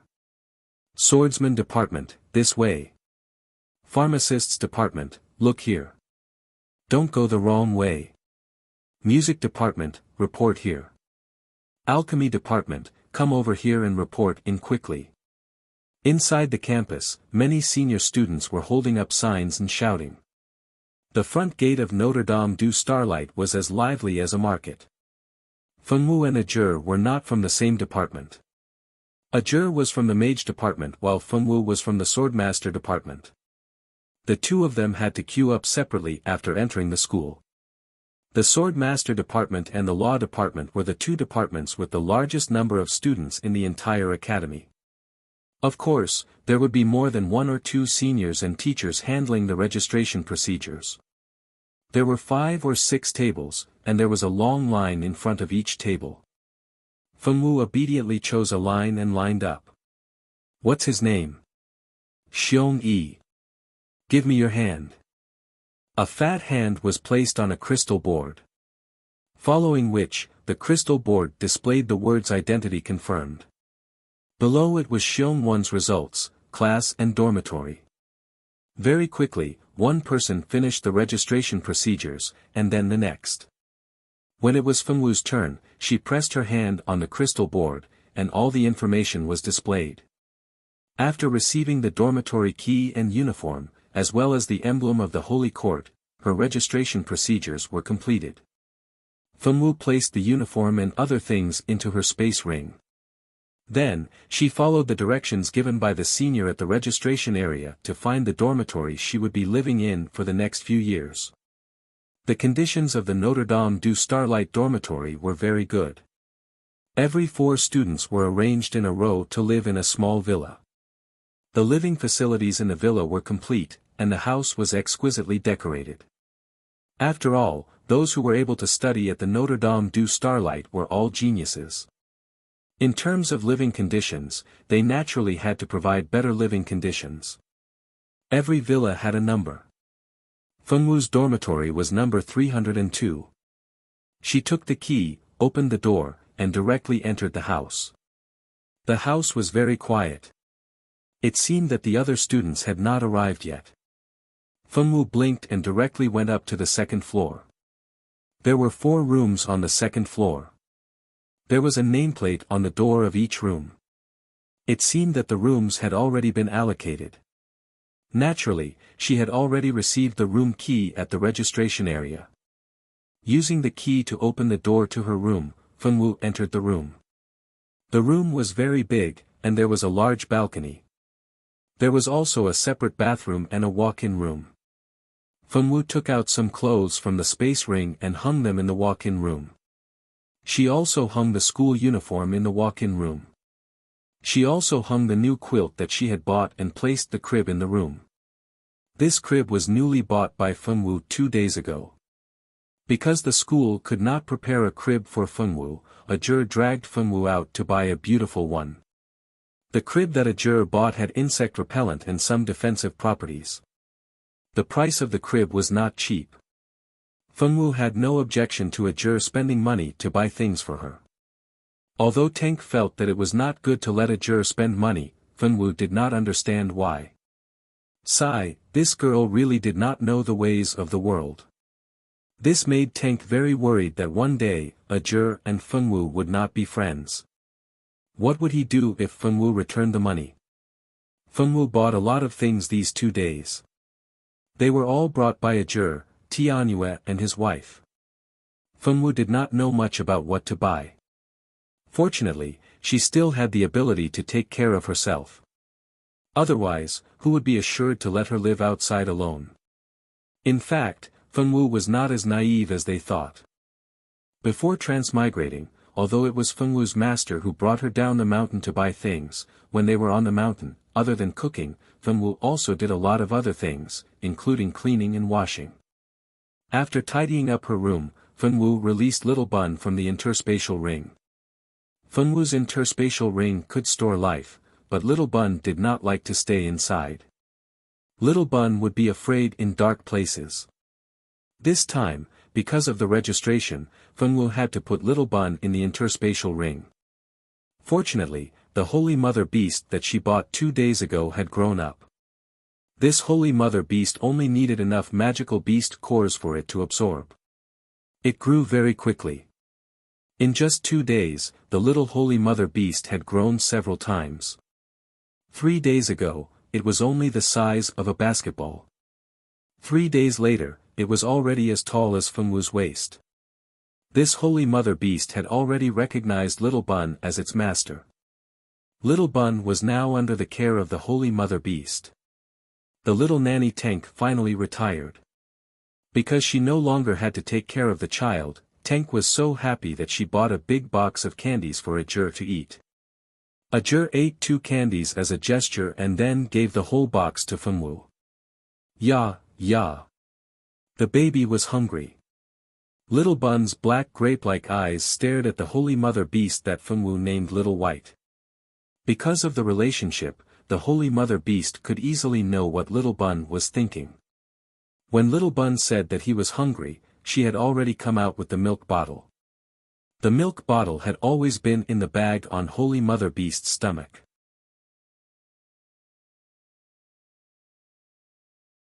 Chapter 47. Other than being used to coax the baby to sleep, it was also a space pocket that could store many things. Now that Fengwu's milk bottle and diapers had been moved to Little White's space pocket, Fengwu's space ring only needed to store her own things. Fengwu felt hungry after Fengya finished drinking milk. Fortunately, she had stored many delicious foods in her space ring these 2 days. She casually took out a drumstick and started eating. The sunlight shone in from the window, filling the room with the aroma of drumstick. Fengwu leisurely ate the drumstick in the room while Little White was feeding Fengya. The atmosphere in the room was warm and peaceful. In this peaceful moment, there was a series of rhythmic knocks on the door. Fengwu grabbed the drumstick and went to open the door. When she opened the door, the milk-haired girl, Annika, who was smiling sweetly, saw Fengwu holding a drumstick and her smile froze. Then, her smile blossomed again. "Hello, you must be Fengwu. I'm Annika, a new student like you. I'm from the mage department. What about you?" Annika was a very beautiful girl. She had milk-colored hair, eyes of the same color, snow-white skin, a height of 170 centimeters, and a devilish figure. It was just that her breasts weren't very plump. She was a flat-chested beauty just like Fengwu. Annika looked at her roommate and found that this girl's breasts were the same as hers. This made her have a better impression of Fengwu. Because of Annika's figure, she was often disliked by her sisters. Now that she finally saw a flat-chested girl like her, she naturally wanted to befriend her. "I'm Fengwu from the Swordmaster department." Fengwu remembered Tank saying that after other people introduced themselves, she should also introduce herself. It was polite. "Our roommates in the same dormitory are all here. Why don't we go out and have a good meal together? I heard that the canteen of the Saint Academy is very good. We can try it together." Annika didn't mind Fengwu's cold attitude. Although they didn't talk much, she could tell from Fengwu's clear eyes that she was a very simple girl. Therefore, Annika didn't dislike Fengwu. Fengwu blinked and finally nodded. "Xiao Bai, take good care of the baby." Fengwu turned around and called out to Little White. Little White waved its hand in a very human-like manner, indicating that it heard her and would take good care of its little master. Annika stared at the baby who was as cute as an angel on the bed. Because she was talking to Fengwu just now, she didn't notice the situation in Fengwu's room until Fengwu turned around to talk to her. "Why is there a baby here?" Annika exclaimed. She really couldn't believe that someone would raise a child in the dormitory. Most people raised pets, right? Even animals weren't allowed in the dormitory. No one dared to raise a child in the dormitory. "This is my baby." Fengwu tilted her head calmly. She didn't understand why these people had such strange expressions when they saw Xiao Yi. Xiao Yi was clearly very cute. Annika was shocked. Could it be that it was what she understood? Or was there something wrong with her understanding? "You adopted him?" "Yes, that must be it. Fengwu must have picked up a child out of kindness to raise." But reality told her that she was thinking too much. "My baby." Fengwu bit her lip and said seriously, "Why are all these people saying that Xiao Yi isn't my baby?" "He is." "So she gave birth to him?" Annika felt that she was dreaming. This little girl who looked even younger than her had already given birth to a child and was a mother. Only after Fengwu left the room and closed the door behind her did the dumbfounded Annika snap out of her daze. Annika was curious as to why Fengwu had a child at such a young age. Who was the father of the child? She had a lot of questions, but she wasn't familiar with Fengwu, so it wasn't appropriate for her to ask too many questions. She could only wait until they were more familiar with each other to understand more. Fengwu came to the living room on the first floor. There were two women sitting on the spacious and comfortable sofa. Both of them were great beauties with hot figures. One of them was wearing a swordswoman's outfit and had her hair tied up in a ponytail. The other had a head of mesmerizing aqua blue hair and looked gentle and charming. "Fengwu, we're really fated to be assigned to the same dormitory." Silda didn't expect to see Fengwu again. Although they had walked out of the small forest and entered the neutral city together in the virtual world, they hadn't met again. However, Fenwu's personality left a deep impression on Silda. Although Silda and Fenwu weren't close friends, they were much closer than the other two. Therefore, Silda was quite happy to see Fenwu. On the other hand, the blue-haired woman frowned slightly, but she didn't say anything. She seemed to be very calm. Silda, do you know Fenwu? Annika was still thinking about Fenwu's child. When she realized that Fenwu and Silda knew each other, she asked. We know each other. During the virtual world assessment, we formed a team and went to the neutral city together. I didn't expect to have Fenwu as my roommate, Silda said with a smile. You two are really fated. By the way, Rika, you don't know Fenwu yet, right? She's also from the swordsman department like Silda. She's our roommate, Annika winked playfully. Rika smiled gently. Hello, Fenwu. Nice to meet you. Hello, Fenwu didn't smile. She pursed her lips and replied faintly. Rika wasn't happy with Annika's cold response. However, she didn't say anything. Perhaps it was her first day of registration and she didn't want any rumors to spread. Alright, since everyone knows each other, let's go eat. I'm hungry. Annika rubbed her stomach cutely as if her stomach was really growling. Silda patted her shoulder. Alright, let's go. I've heard that the food in Notre Dame du Starlight's restaurant isn't bad and the prices aren't expensive. You can try it later. The four girls locked the door and headed for the dining hall. Along the way, Annika spoke from time to time. Rika and Silda naturally chatted with her. Although they didn't ignore Fenwu, they also realized that Fenwu didn't like chatting that much. They didn't deliberately drag her into a conversation. Fenwu, of course, didn't care if anyone chatted with her. She and Ajur had agreed to meet at the restaurant. She just didn't know if Ajur had arrived yet. The dormitory wasn't far from the restaurant. The restaurant had 3 floors. The first floor was for year 123, the second floor was for year 4567, and the last floor was for year 10 students. On the third floor, one could enjoy the best delicacies at the same price as the first and second floors. The year 1 champion also had the privilege to eat and drink.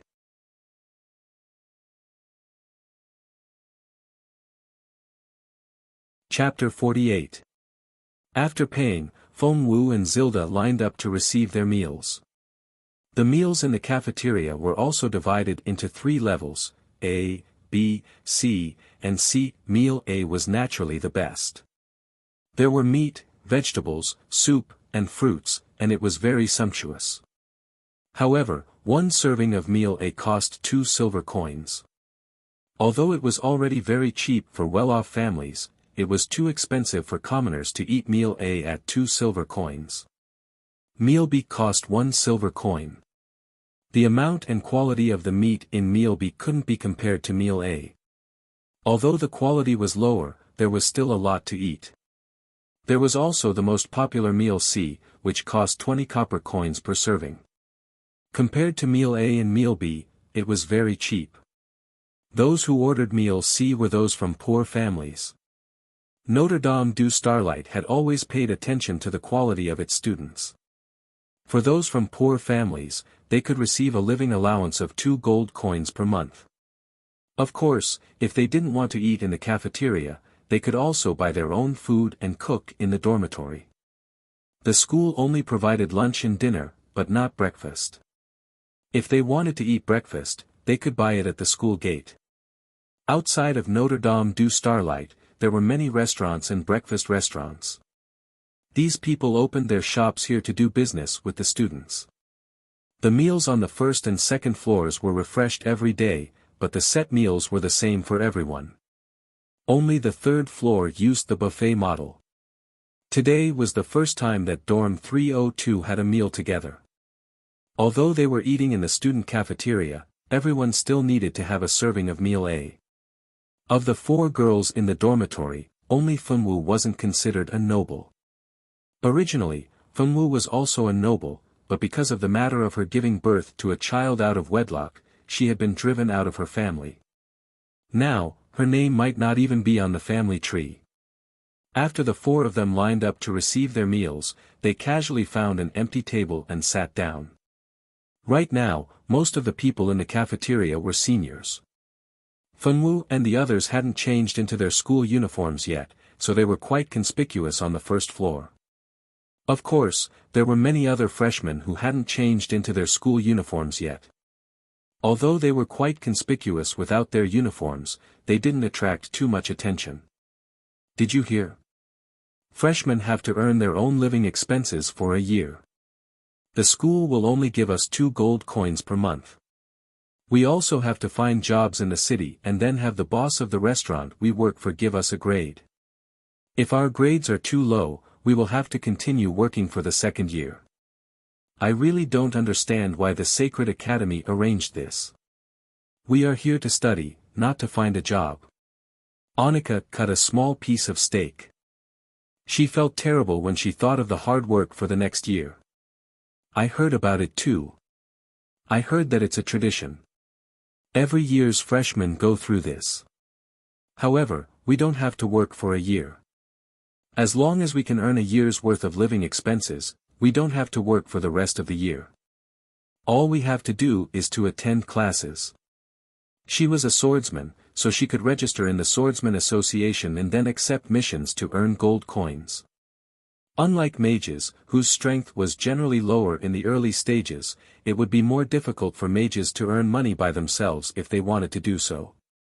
It's just a year's worth of living expenses. We can earn it very quickly. Rika smiled nonchalantly. She didn't care about that year's worth of living expenses at all. The 3 girls couldn't be blamed for thinking that it was easy to earn money. They were all noble girls and usually had a lot of pocket money. Usually, they just needed to ask for it from their families. As the spoiled children of their families, sometimes they didn't even need to ask for it. The elders in their families would take the initiative to give it to them. This was why these girls didn't know how hard it was to earn money. Fengwu didn't like to talk while eating. She was busy stuffing food into her mouth. She ate very quickly, which naturally attracted the attention of the other 3. But Silda didn't think much of it. Swordsmen had always been straightforward and didn't pay much attention to these things. Annika had already seen Fengwu eat a drumstick, so she didn't care about how fast she ate. Only Rika lowered her head slightly to hide the contempt in her eyes. These commoners were really uneducated. Although she didn't like Fengwu's vulgar behavior, she didn't want to be too unfriendly since they had just met. So, she didn't argue with Fengwu. Living with a commoner really made her uncomfortable. Thinking of this, an idea flashed through Rika's mind. But now wasn't the time to implement it. Fengwu, you eat so quickly. Silda looked at the empty plate in front of Fengwu with interest. He really didn't know how such a small stomach could eat so much. Yes, I'm hungry. Fengwu pursed her lips and opened her big black eyes. Her voice sounded silly and cute. Just as Annika was about to say something, someone walked over to them with a large plate of food. The person walked over and sat down. Rika was a little unhappy. There was clearly an empty seat. Why did this person have to sit with them? Although she wasn't too happy, Rika didn't choose to quarrel with the person who had just sat down in order to maintain her image. Being a magician was a noble and elegant profession. She couldn't let these rude and unmannered people take over. Xiao Wu, I've been looking for you for a long time. You're too slow. Ajur didn't care if there was anyone nearby. He was only here to look for Fengwu. The others had nothing to do with him. Fengwu was in a good mood when she saw Ajur. Her big eyes narrowed happily, and the corner of her mouth turned up in a faint smile. There were 4 of them at the table. Annika and Rika sat together, while Silda and Fengwu sat together. Ajur naturally sat beside Fengwu since he was here to look for Fengwu. I didn't see you. A trace of grievance flashed through the girl's eyes. She looked like a cute little bunny. Ajur's hand itched to ruffle the girl's smooth black hair. It felt good to the touch, just like his cousin's silver Gila. He stroked it a few more times before stopping. This is the food I brought down from the third floor. I'll give you half. You have such a big appetite. How can you be full in one meal? He generously gave half of his food to Fengwu. Although he didn't want to admit it, Fengwu really did have a big appetite. As a man, it wasn't good to be compared to a girl in terms of food. You can go up to the third floor. Are you a senior in the upper grade? Annika had thought that this boy was also a freshman and was Fengwu's friend. She didn't expect him to be able to go up to the third floor. That meant that he couldn't be a freshman. He could only be in the top 10 of the 2nd to 7th grades. Because the top 10 of the 1st grade hadn't been determined yet, no 1st grade students would go up to the 3rd floor to eat.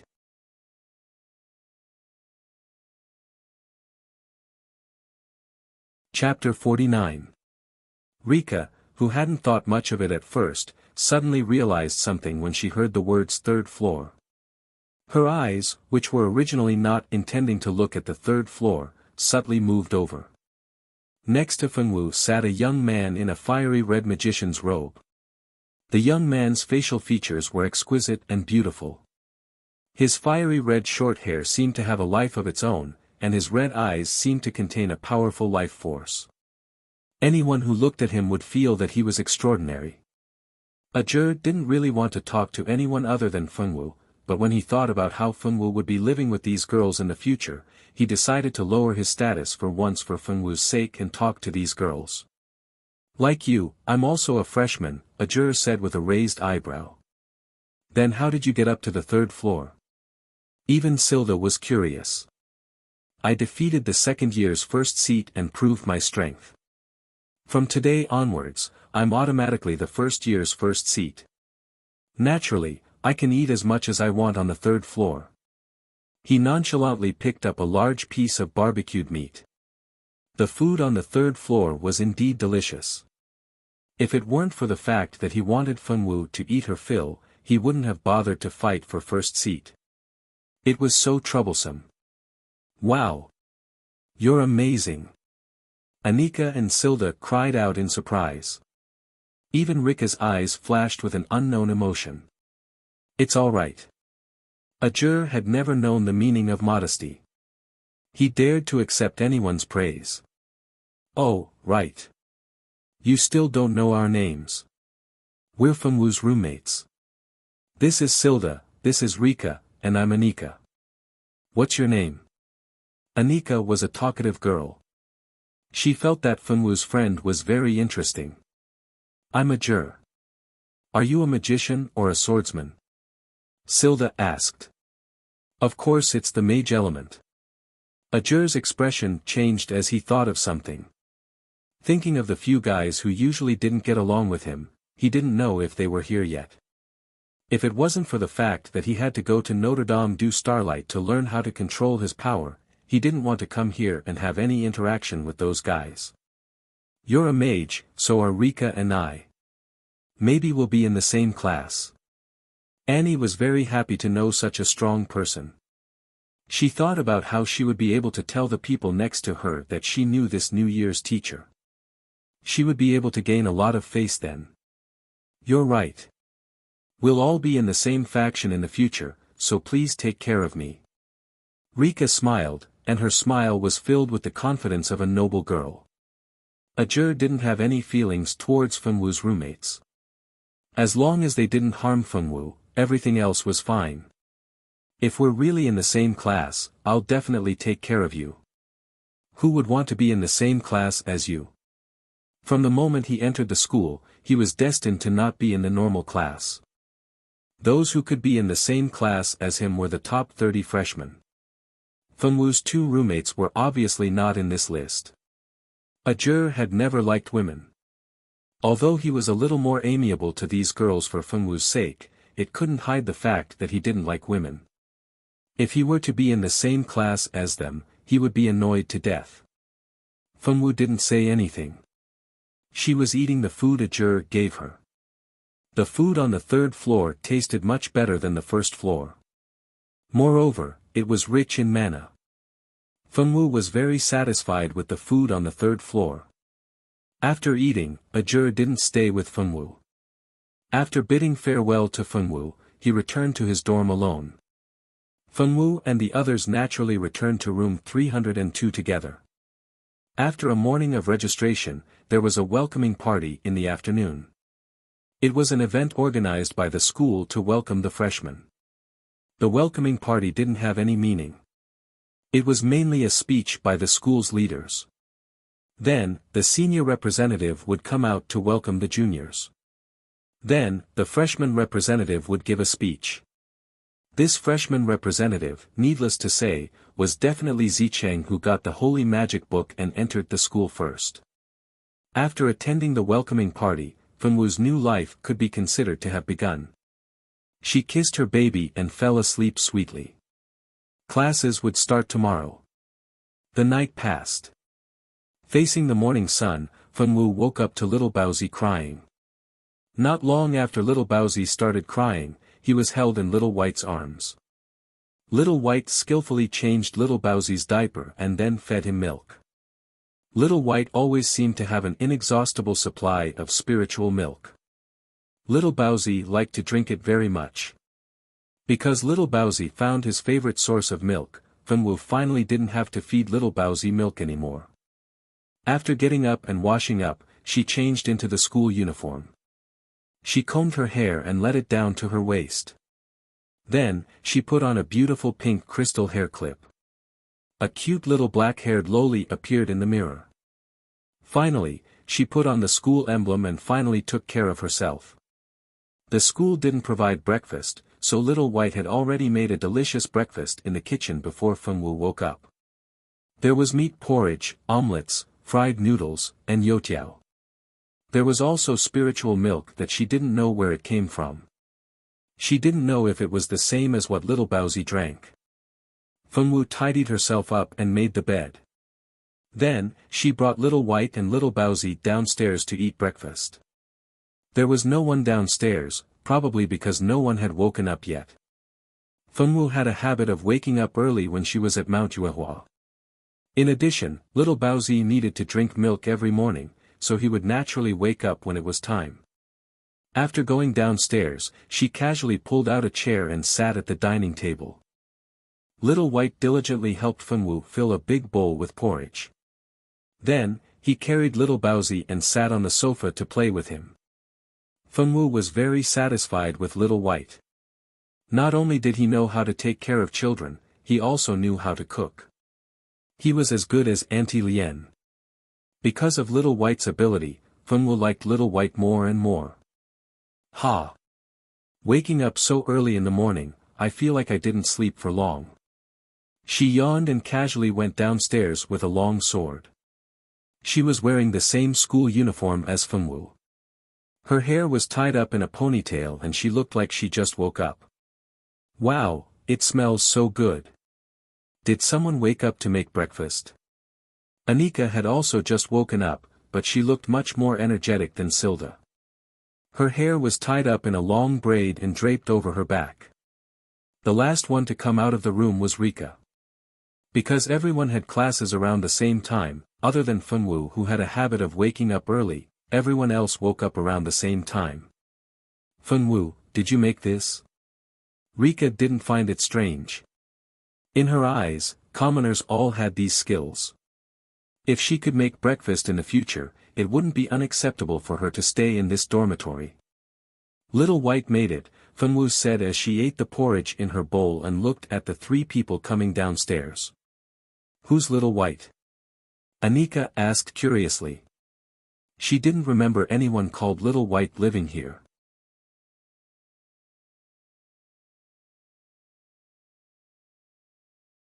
Chapter 50. That's Little White. She pointed and Little White, who was playing with Little Bun, appeared in front of everyone. Can anyone tell me why there's a child in our dormitory? Why is there a Holy Mother beast here? Silda felt that he might not have woken up yet. Otherwise, why would he have such a strange dream? He actually saw a holy mother beast and a baby in the dormitory.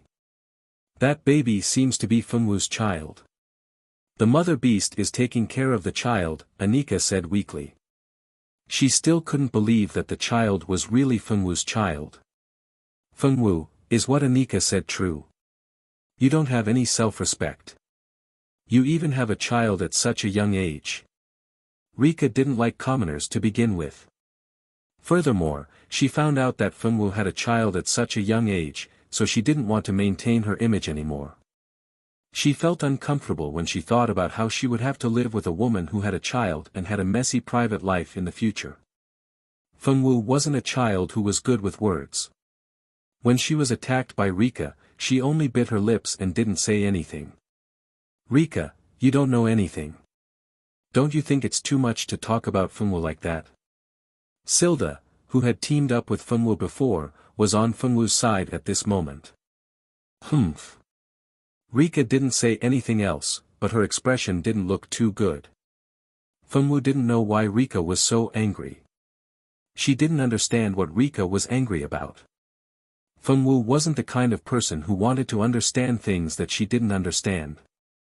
Since she couldn't figure it out, she stopped thinking about it and ate her breakfast in silence.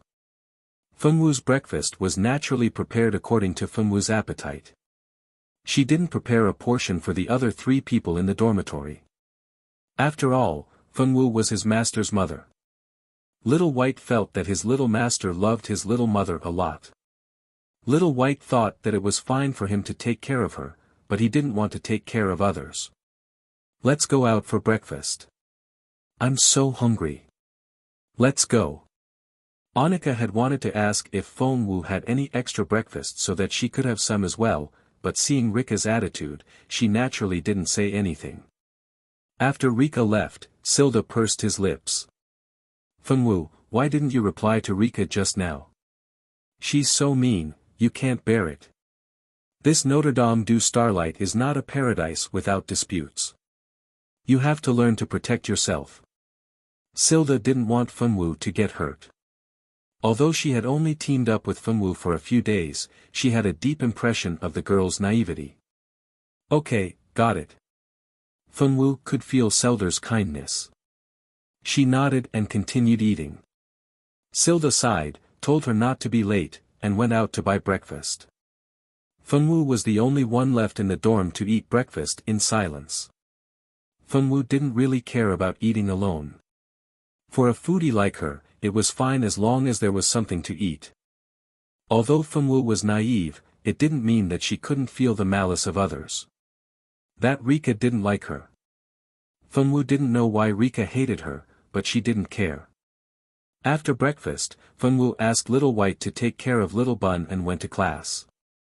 Fengwu was a freshman in the swordsmanship department. The department and the mage department didn't teach in the same area. After asking a few seniors who were passing by, she finally found the place where the first-year classes were held. After entering the classroom, Fengwu casually found a seat and sat down. Swordsmen were used to holding their weapons, but Fengwu was empty-handed. She didn't look like a swordsmanship student at all. If she wasn't wearing the swordsmanship department's uniform, people would have thought that she was a mage. Fengwu was holding nothing in her hands. She was petite and cute, so she immediately attracted the attention of many boys. Some of them even whistled at her. Fengwu sat down without a change in her expression. Then, she stared at the blackboard without moving. Originally, there were some boys who were secretly looking at her. However, after sitting down for a few minutes, the girl didn't move at all except blinking her eyes a few times. This was too strange. What was there to look at on the blackboard? Most of the girls in the swordsmanship department were straightforward. Very few delicate girls would enter the swordsmanship department. Those delicate girls who couldn't enter the mage department would definitely choose to enter the medicine department or the apothecary department. Of course, there were more students in the medicine department than the apothecary department. After all, the apothecary department was a department that burned money. Ordinary poor people couldn't afford to study there, unless they were heaven-defying and the school subsidized their tuition fees. It was rare to see a girl as cute and delicate as Fenwu in the same class. Most girls' personalities were similar to men's. Therefore, it was difficult for a girl like Fenwu, who was as cute as a little doll, not to attract attention. Fenwu turned a blind eye to the gazes around her. She kept staring at the blackboard. No one knew what she was thinking. It wasn't until Silda finished his breakfast and entered the classroom that he saw his classmates. Although he didn't know them, he still greeted them generously. Silda also found two acquaintances in the class, Hans and Bernard. Both of them had teamed up with Fenwu during the final assessment.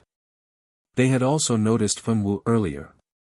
However, since Fenwu had been staring at the blackboard, they didn't want to disturb her. What if she was thinking about something important? It wouldn't be good to disturb her. Now that they saw Silda, Bernard and Hans naturally went forward to greet him. They would be classmates in the future, so naturally, they had to build a good relationship with him. Wow, I didn't expect to see you guys again. It's really not easy to have 3 acquaintances in our class. Even Silda couldn't believe his eyes. Their temporary party actually had 3 classmates. Just what kind of luck did they have? Not 3, 4. Hans pointed at Fenwu, who was still staring at the blackboard. Fenwu's 2 ears didn't pay attention to the outside world and only stared at the blackboard. The corner of Silda's mouth twitched. What's wrong with her? Could she be bullied? How could she be bullied? When he remembered that Fenwu was his roommate in the same dorm, he naturally had to help her. Don't worry. We don't know what's wrong with Fenwu. She has been staring at the blackboard in a daze since she entered the classroom. Bernard shrugged innocently. That scared me. I thought someone was bullying Fenwu. Silda was relieved when he heard that she wasn't being bullied. Then, he thought of something and said, "Let me tell you something. Fenwu and I are now in the same dorm. If anyone bullies Fenwu in the future, tell me. I'll protect her." Silda waved the sword in his hand and patted his chest in disbelief. Hans and Bernard didn't expect Silda and Fenwu to be so fated to be assigned to the same dorm. There were many people talking in the noisy classroom, so no one noticed what Silda and the other 2 were talking about.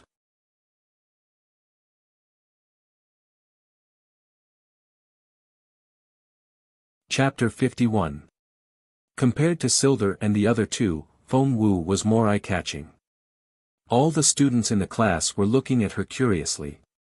They wondered how long this girl could stare at the blackboard. 20 minutes later, the class began. A serious-looking male teacher in a black swordsman uniform walked into the classroom. Fenwu and the others were no strangers to this person. He was the examiner of the last exam, but they didn't know his name. The moment the teacher walked in, all the students stopped talking and looked at the teacher in front of them energetically. Welcome to Notre Dame du Starlight. I'm your homeroom teacher, James. James was obviously not a talkative person. After greeting the class, he appointed Baird as the class monitor and a female swordsman as the vice class monitor. Finally, he handed out the textbooks. Remember to bring the textbooks back to your dorms. Don't leave them in the classroom. James' voice was stern and cold. It was enough to make people respect him. No one dared to mess around during his class. What I'm going to say next is very important. Listen carefully. It will affect when you will officially start your classes in the future. I believe many of you have heard that in order to give the new students a chance to gain experience, all of you have to find a job in the central city and earn a year's worth of living expenses. How much do you want to earn this year? Fill in a form and send it to me later. However, I want to remind you that the person who earns the most will receive a special prize. When you fill in the form, remember to fill in the form according to your ability. If you can't earn the money you promised, you will have to keep doing this job. You will only be qualified to enter the next school when you finish this job. Remember, during this period of earning money, you are not allowed to wear your spatial equipment or crystal cards. Your family and friends will not be willing to help you. I want to remind you that in the central city, no one will be able to detect any dirty tricks. If you are caught cheating, it won't be as simple as repeating a year. I believe you don't want to know what will happen to you. The first year's homework is not heavy. There are only 2 classes a day. For the rest of the time, you can practice on your own in the school's practice room. You can also ask the teacher some questions that you don't understand. With more time, I hope you can find a good job and earn enough living expenses as soon as possible. I believe that you will be able to live a much better life. A year's worth of living expenses. Some of the students who were mentally prepared didn't feel much, but the students who heard it for the first time felt uncomfortable. The commoners did not think much of it. After all, they had to help out at home. At worst, they could just find a job on the streets. However, the children of noble families were not so lucky. Since young, other than practicing their swordsmanship, the rest of the chores were done by the servants. It seemed a little difficult for them to earn money by themselves. For a moment, the entire class was filled with complaints. Fengwu blinked. Looking for a job. After class, all the students began to walk out. They were not going out to have fun. They were going out to look for jobs. Because she was required by the school to find a job to earn money, Fengwu also followed the group out while thinking about what to do. Most of the new students were very uneasy. Looking for a job. What kind of job should they do? They couldn't work in their own family's business, and they couldn't ask their family and friends for help. They could only rely on their own efforts to find a job. How could those spoiled young ladies stand this? A large group of people walked out of the Notre Dame du Starlight's entrance. Many of the merchants were already used to this and knew what these children wanted to do. However, there were a few small shops that wanted to find 2 workers. There were also some commoner children who went to apply.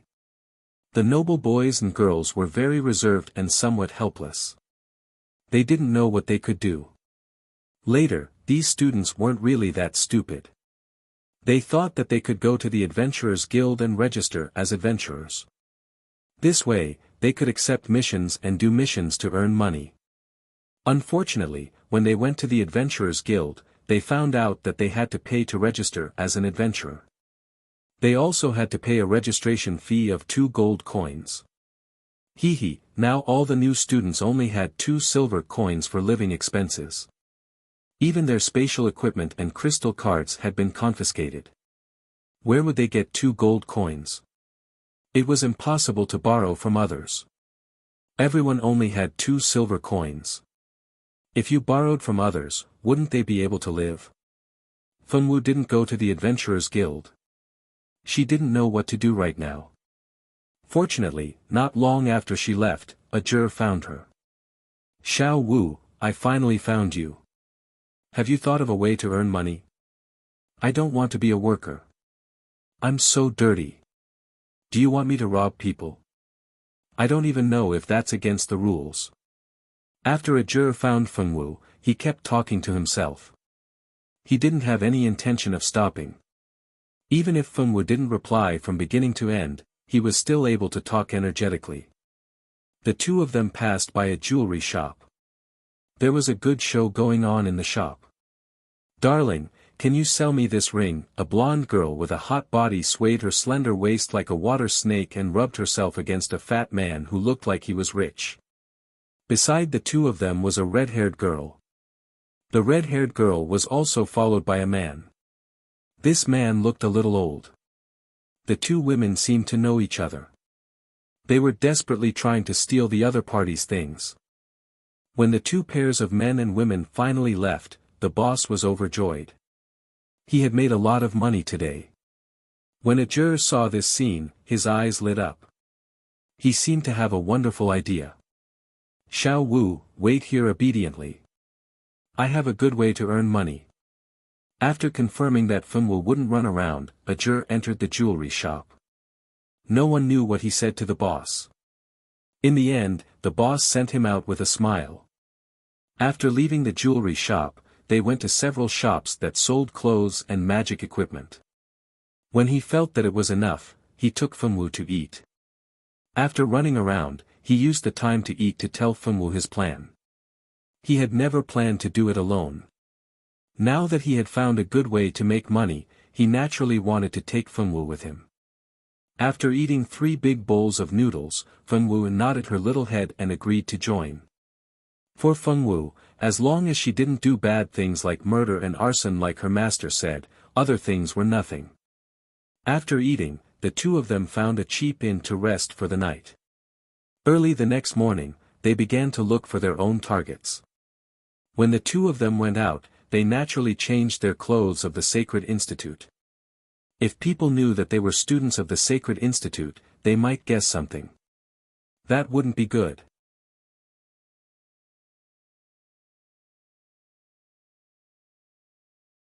Chapter 52. There were very few people who actually found a satisfactory job on the first day. There were also some who didn't even think about looking for a job and instead racked their brains to find a way out. The Notre Dame du Starlight was filled with talented students. Although most of them were shut-ins, there were quite a few who had brains. Thus, many of them were very confident in this money-making mission. For the sake of fairness, the school had decided to stop giving out student subsidies. This would bring more pressure to the new students. After class the next day, Fengwu returned to the dormitory and played with Little Bun for a while. At this time, only Rika and Anika were in the dormitory. As for Zilda, it was said that he had found a good job and would officially start work today. Xiao Wu, did you find a job? Anika happily greeted Fengwu when she saw her carrying Little Bun down the stairs. Rika, on the other hand, acted as if she didn't see Fengwu and looked away. No. Fengwu shook her head. I see. I heard that there's a shop at the end of the street that specializes in helping people find jobs. If you want to find a job, you can try it out. Many of the students in our class have registered there. However, you have to pay 500 copper coins to register and find a job. Anika said enthusiastically. Fengwu nodded, indicating that she understood. Although Anika felt that Fengwu's quiet personality was a little awkward, it wasn't unacceptable. After all, everyone's personality was different.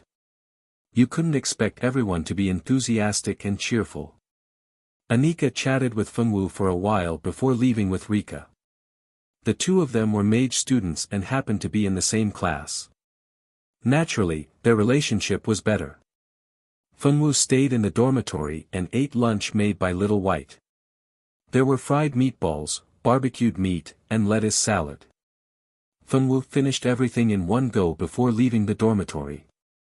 Today, she had an appointment with Ajur to make money together. Fengwu didn't have any objections to Ajur's method of making money. She just needed to obediently cooperate. Little Bun was once again left in Little White's care, while Fengwu went out to meet up with Ajur. Their money-making plan was also put on the agenda. While Fengwu and Ajur were picking up food, Zicheng and Eve were going to a restaurant to sell recipes. Young lady, our boss likes these dishes very much and plans to buy them all. What are you going to do? A chubby middle-aged man with a shrewd look in his eyes was very respectful towards Zicheng, who was wearing an ordinary dress. Eve sat beside Zicheng with a face full of excitement. She really didn't expect her good friend to be so good at cooking. Just now, Zicheng went to the kitchen and casually made a few dishes, and it shocked the hotel manager. As Zicheng's friend, she felt very proud. How much can your boss calculate? Zicheng didn't answer him, but asked with a smile. How about 50 gold coins per dish?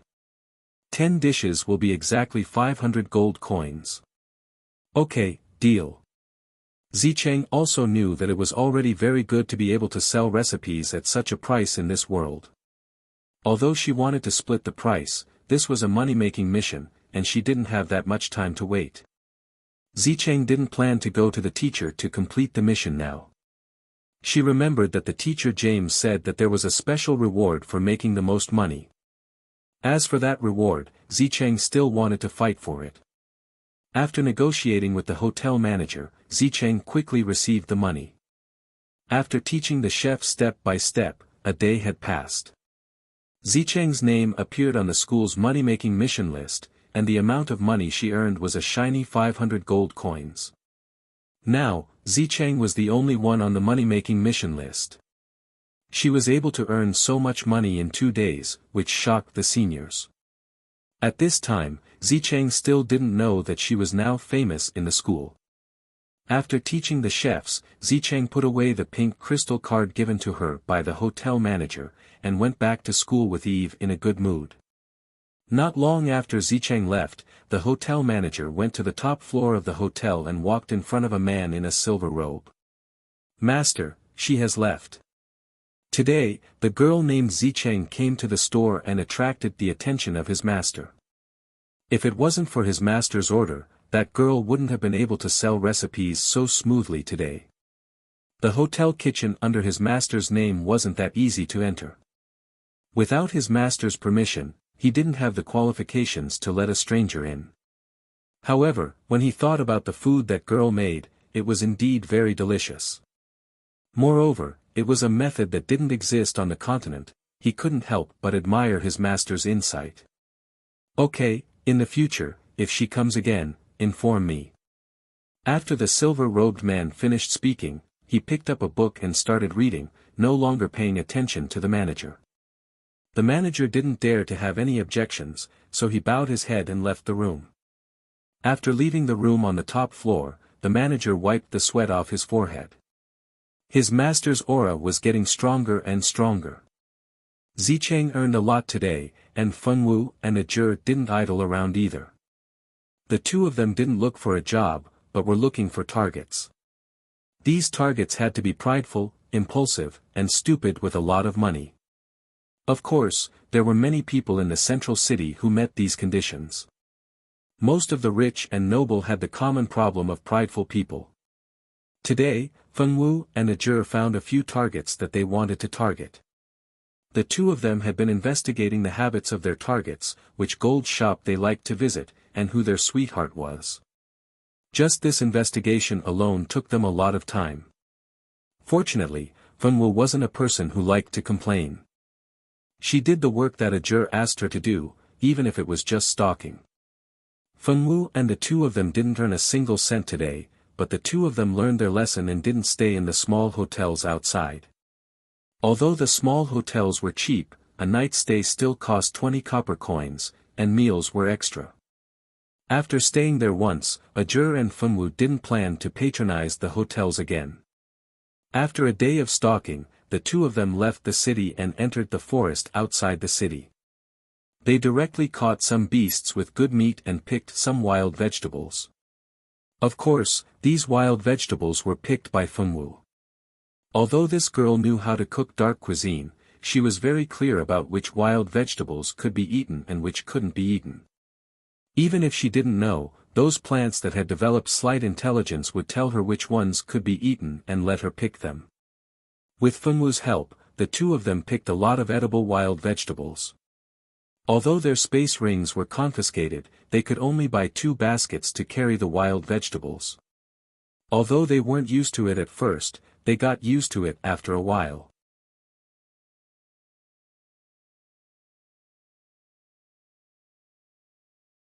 Chapter 53. The two of them each carried a basket of wild vegetables on their backs. Fengwu also carried 3 or 4 ordinary small beasts in her hands. These small beasts were meat beasts that were often sold in restaurants. The meat quality was good and the price was cheap. Most people liked to eat them. Along the way, the number of people who turned to look at them was 100%. No one had ever dressed up like this before. What were they trying to do? When they returned to school, the two of them changed into their school uniforms. The school had a rule that students had to wear their uniforms on campus. Fengwu and Ajur naturally had to abide by the school rules. The two of them carried their things and walked back to their dorm under the gaze of the crowd. None of the spectating seniors looked down on them, but they found it strange that they were new. Damn! Why didn't I think of hunting outside the city to improve my life when I was a new student? Why did I have to live such a hard life? A boy from the mage department almost beat his chest and stomped his feet. You're stupid, a girl from the mage department said with a smile. The two of them are smart people. They can save a lot of money in the beginning. As long as they find the right direction, they can complete the mission easily. A boy from the swordmaster department rubbed his chin and pretended to be a prophet. Come on, I remember you boasted when you were in your first year that you could complete the new student's money-making mission in a month. In the end, you worked for 3 whole months. Tell me, which of your words are accurate? As soon as the boy finished speaking, he was surrounded by many familiar faces. In the end, he had no choice but to run back to his dorm. Fengwu and Ajur didn't care about what others said. Let them say whatever they want. That was Ajur's thought. Fengwu. When they returned to their dorm, the sky was almost dark. Silda, Anika, and Rika had already returned from their meal at the cafeteria. When they saw Fengwu and Ajur coming in with a basket each, the 3 of them were stunned for a moment. Then, they stared at them with interest. Xiao Wu, you and Ajur can't be planning to hunt for money, right? Anika covered her small mouth. She didn't think that this was a good idea at all.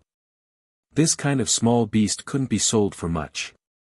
Even if he really wanted to rely on hunting to make money, he should hunt a magical beast. The value of a magical beast was much higher. No. Fengwu looked straight at Anika. Anika. Are you planning to cook for yourself in the dormitory? While Silda helped Fengwu to put the basket on the floor, Ajur did not need anyone's help. He placed the basket on the floor and sat on the sofa to pour himself a glass of water. I don't have any money left. I'll make it myself. The 2 silver coins were almost gone. Fengwu's foot was a little sore. 2 silver coins is indeed a little too little. It won't take long at all.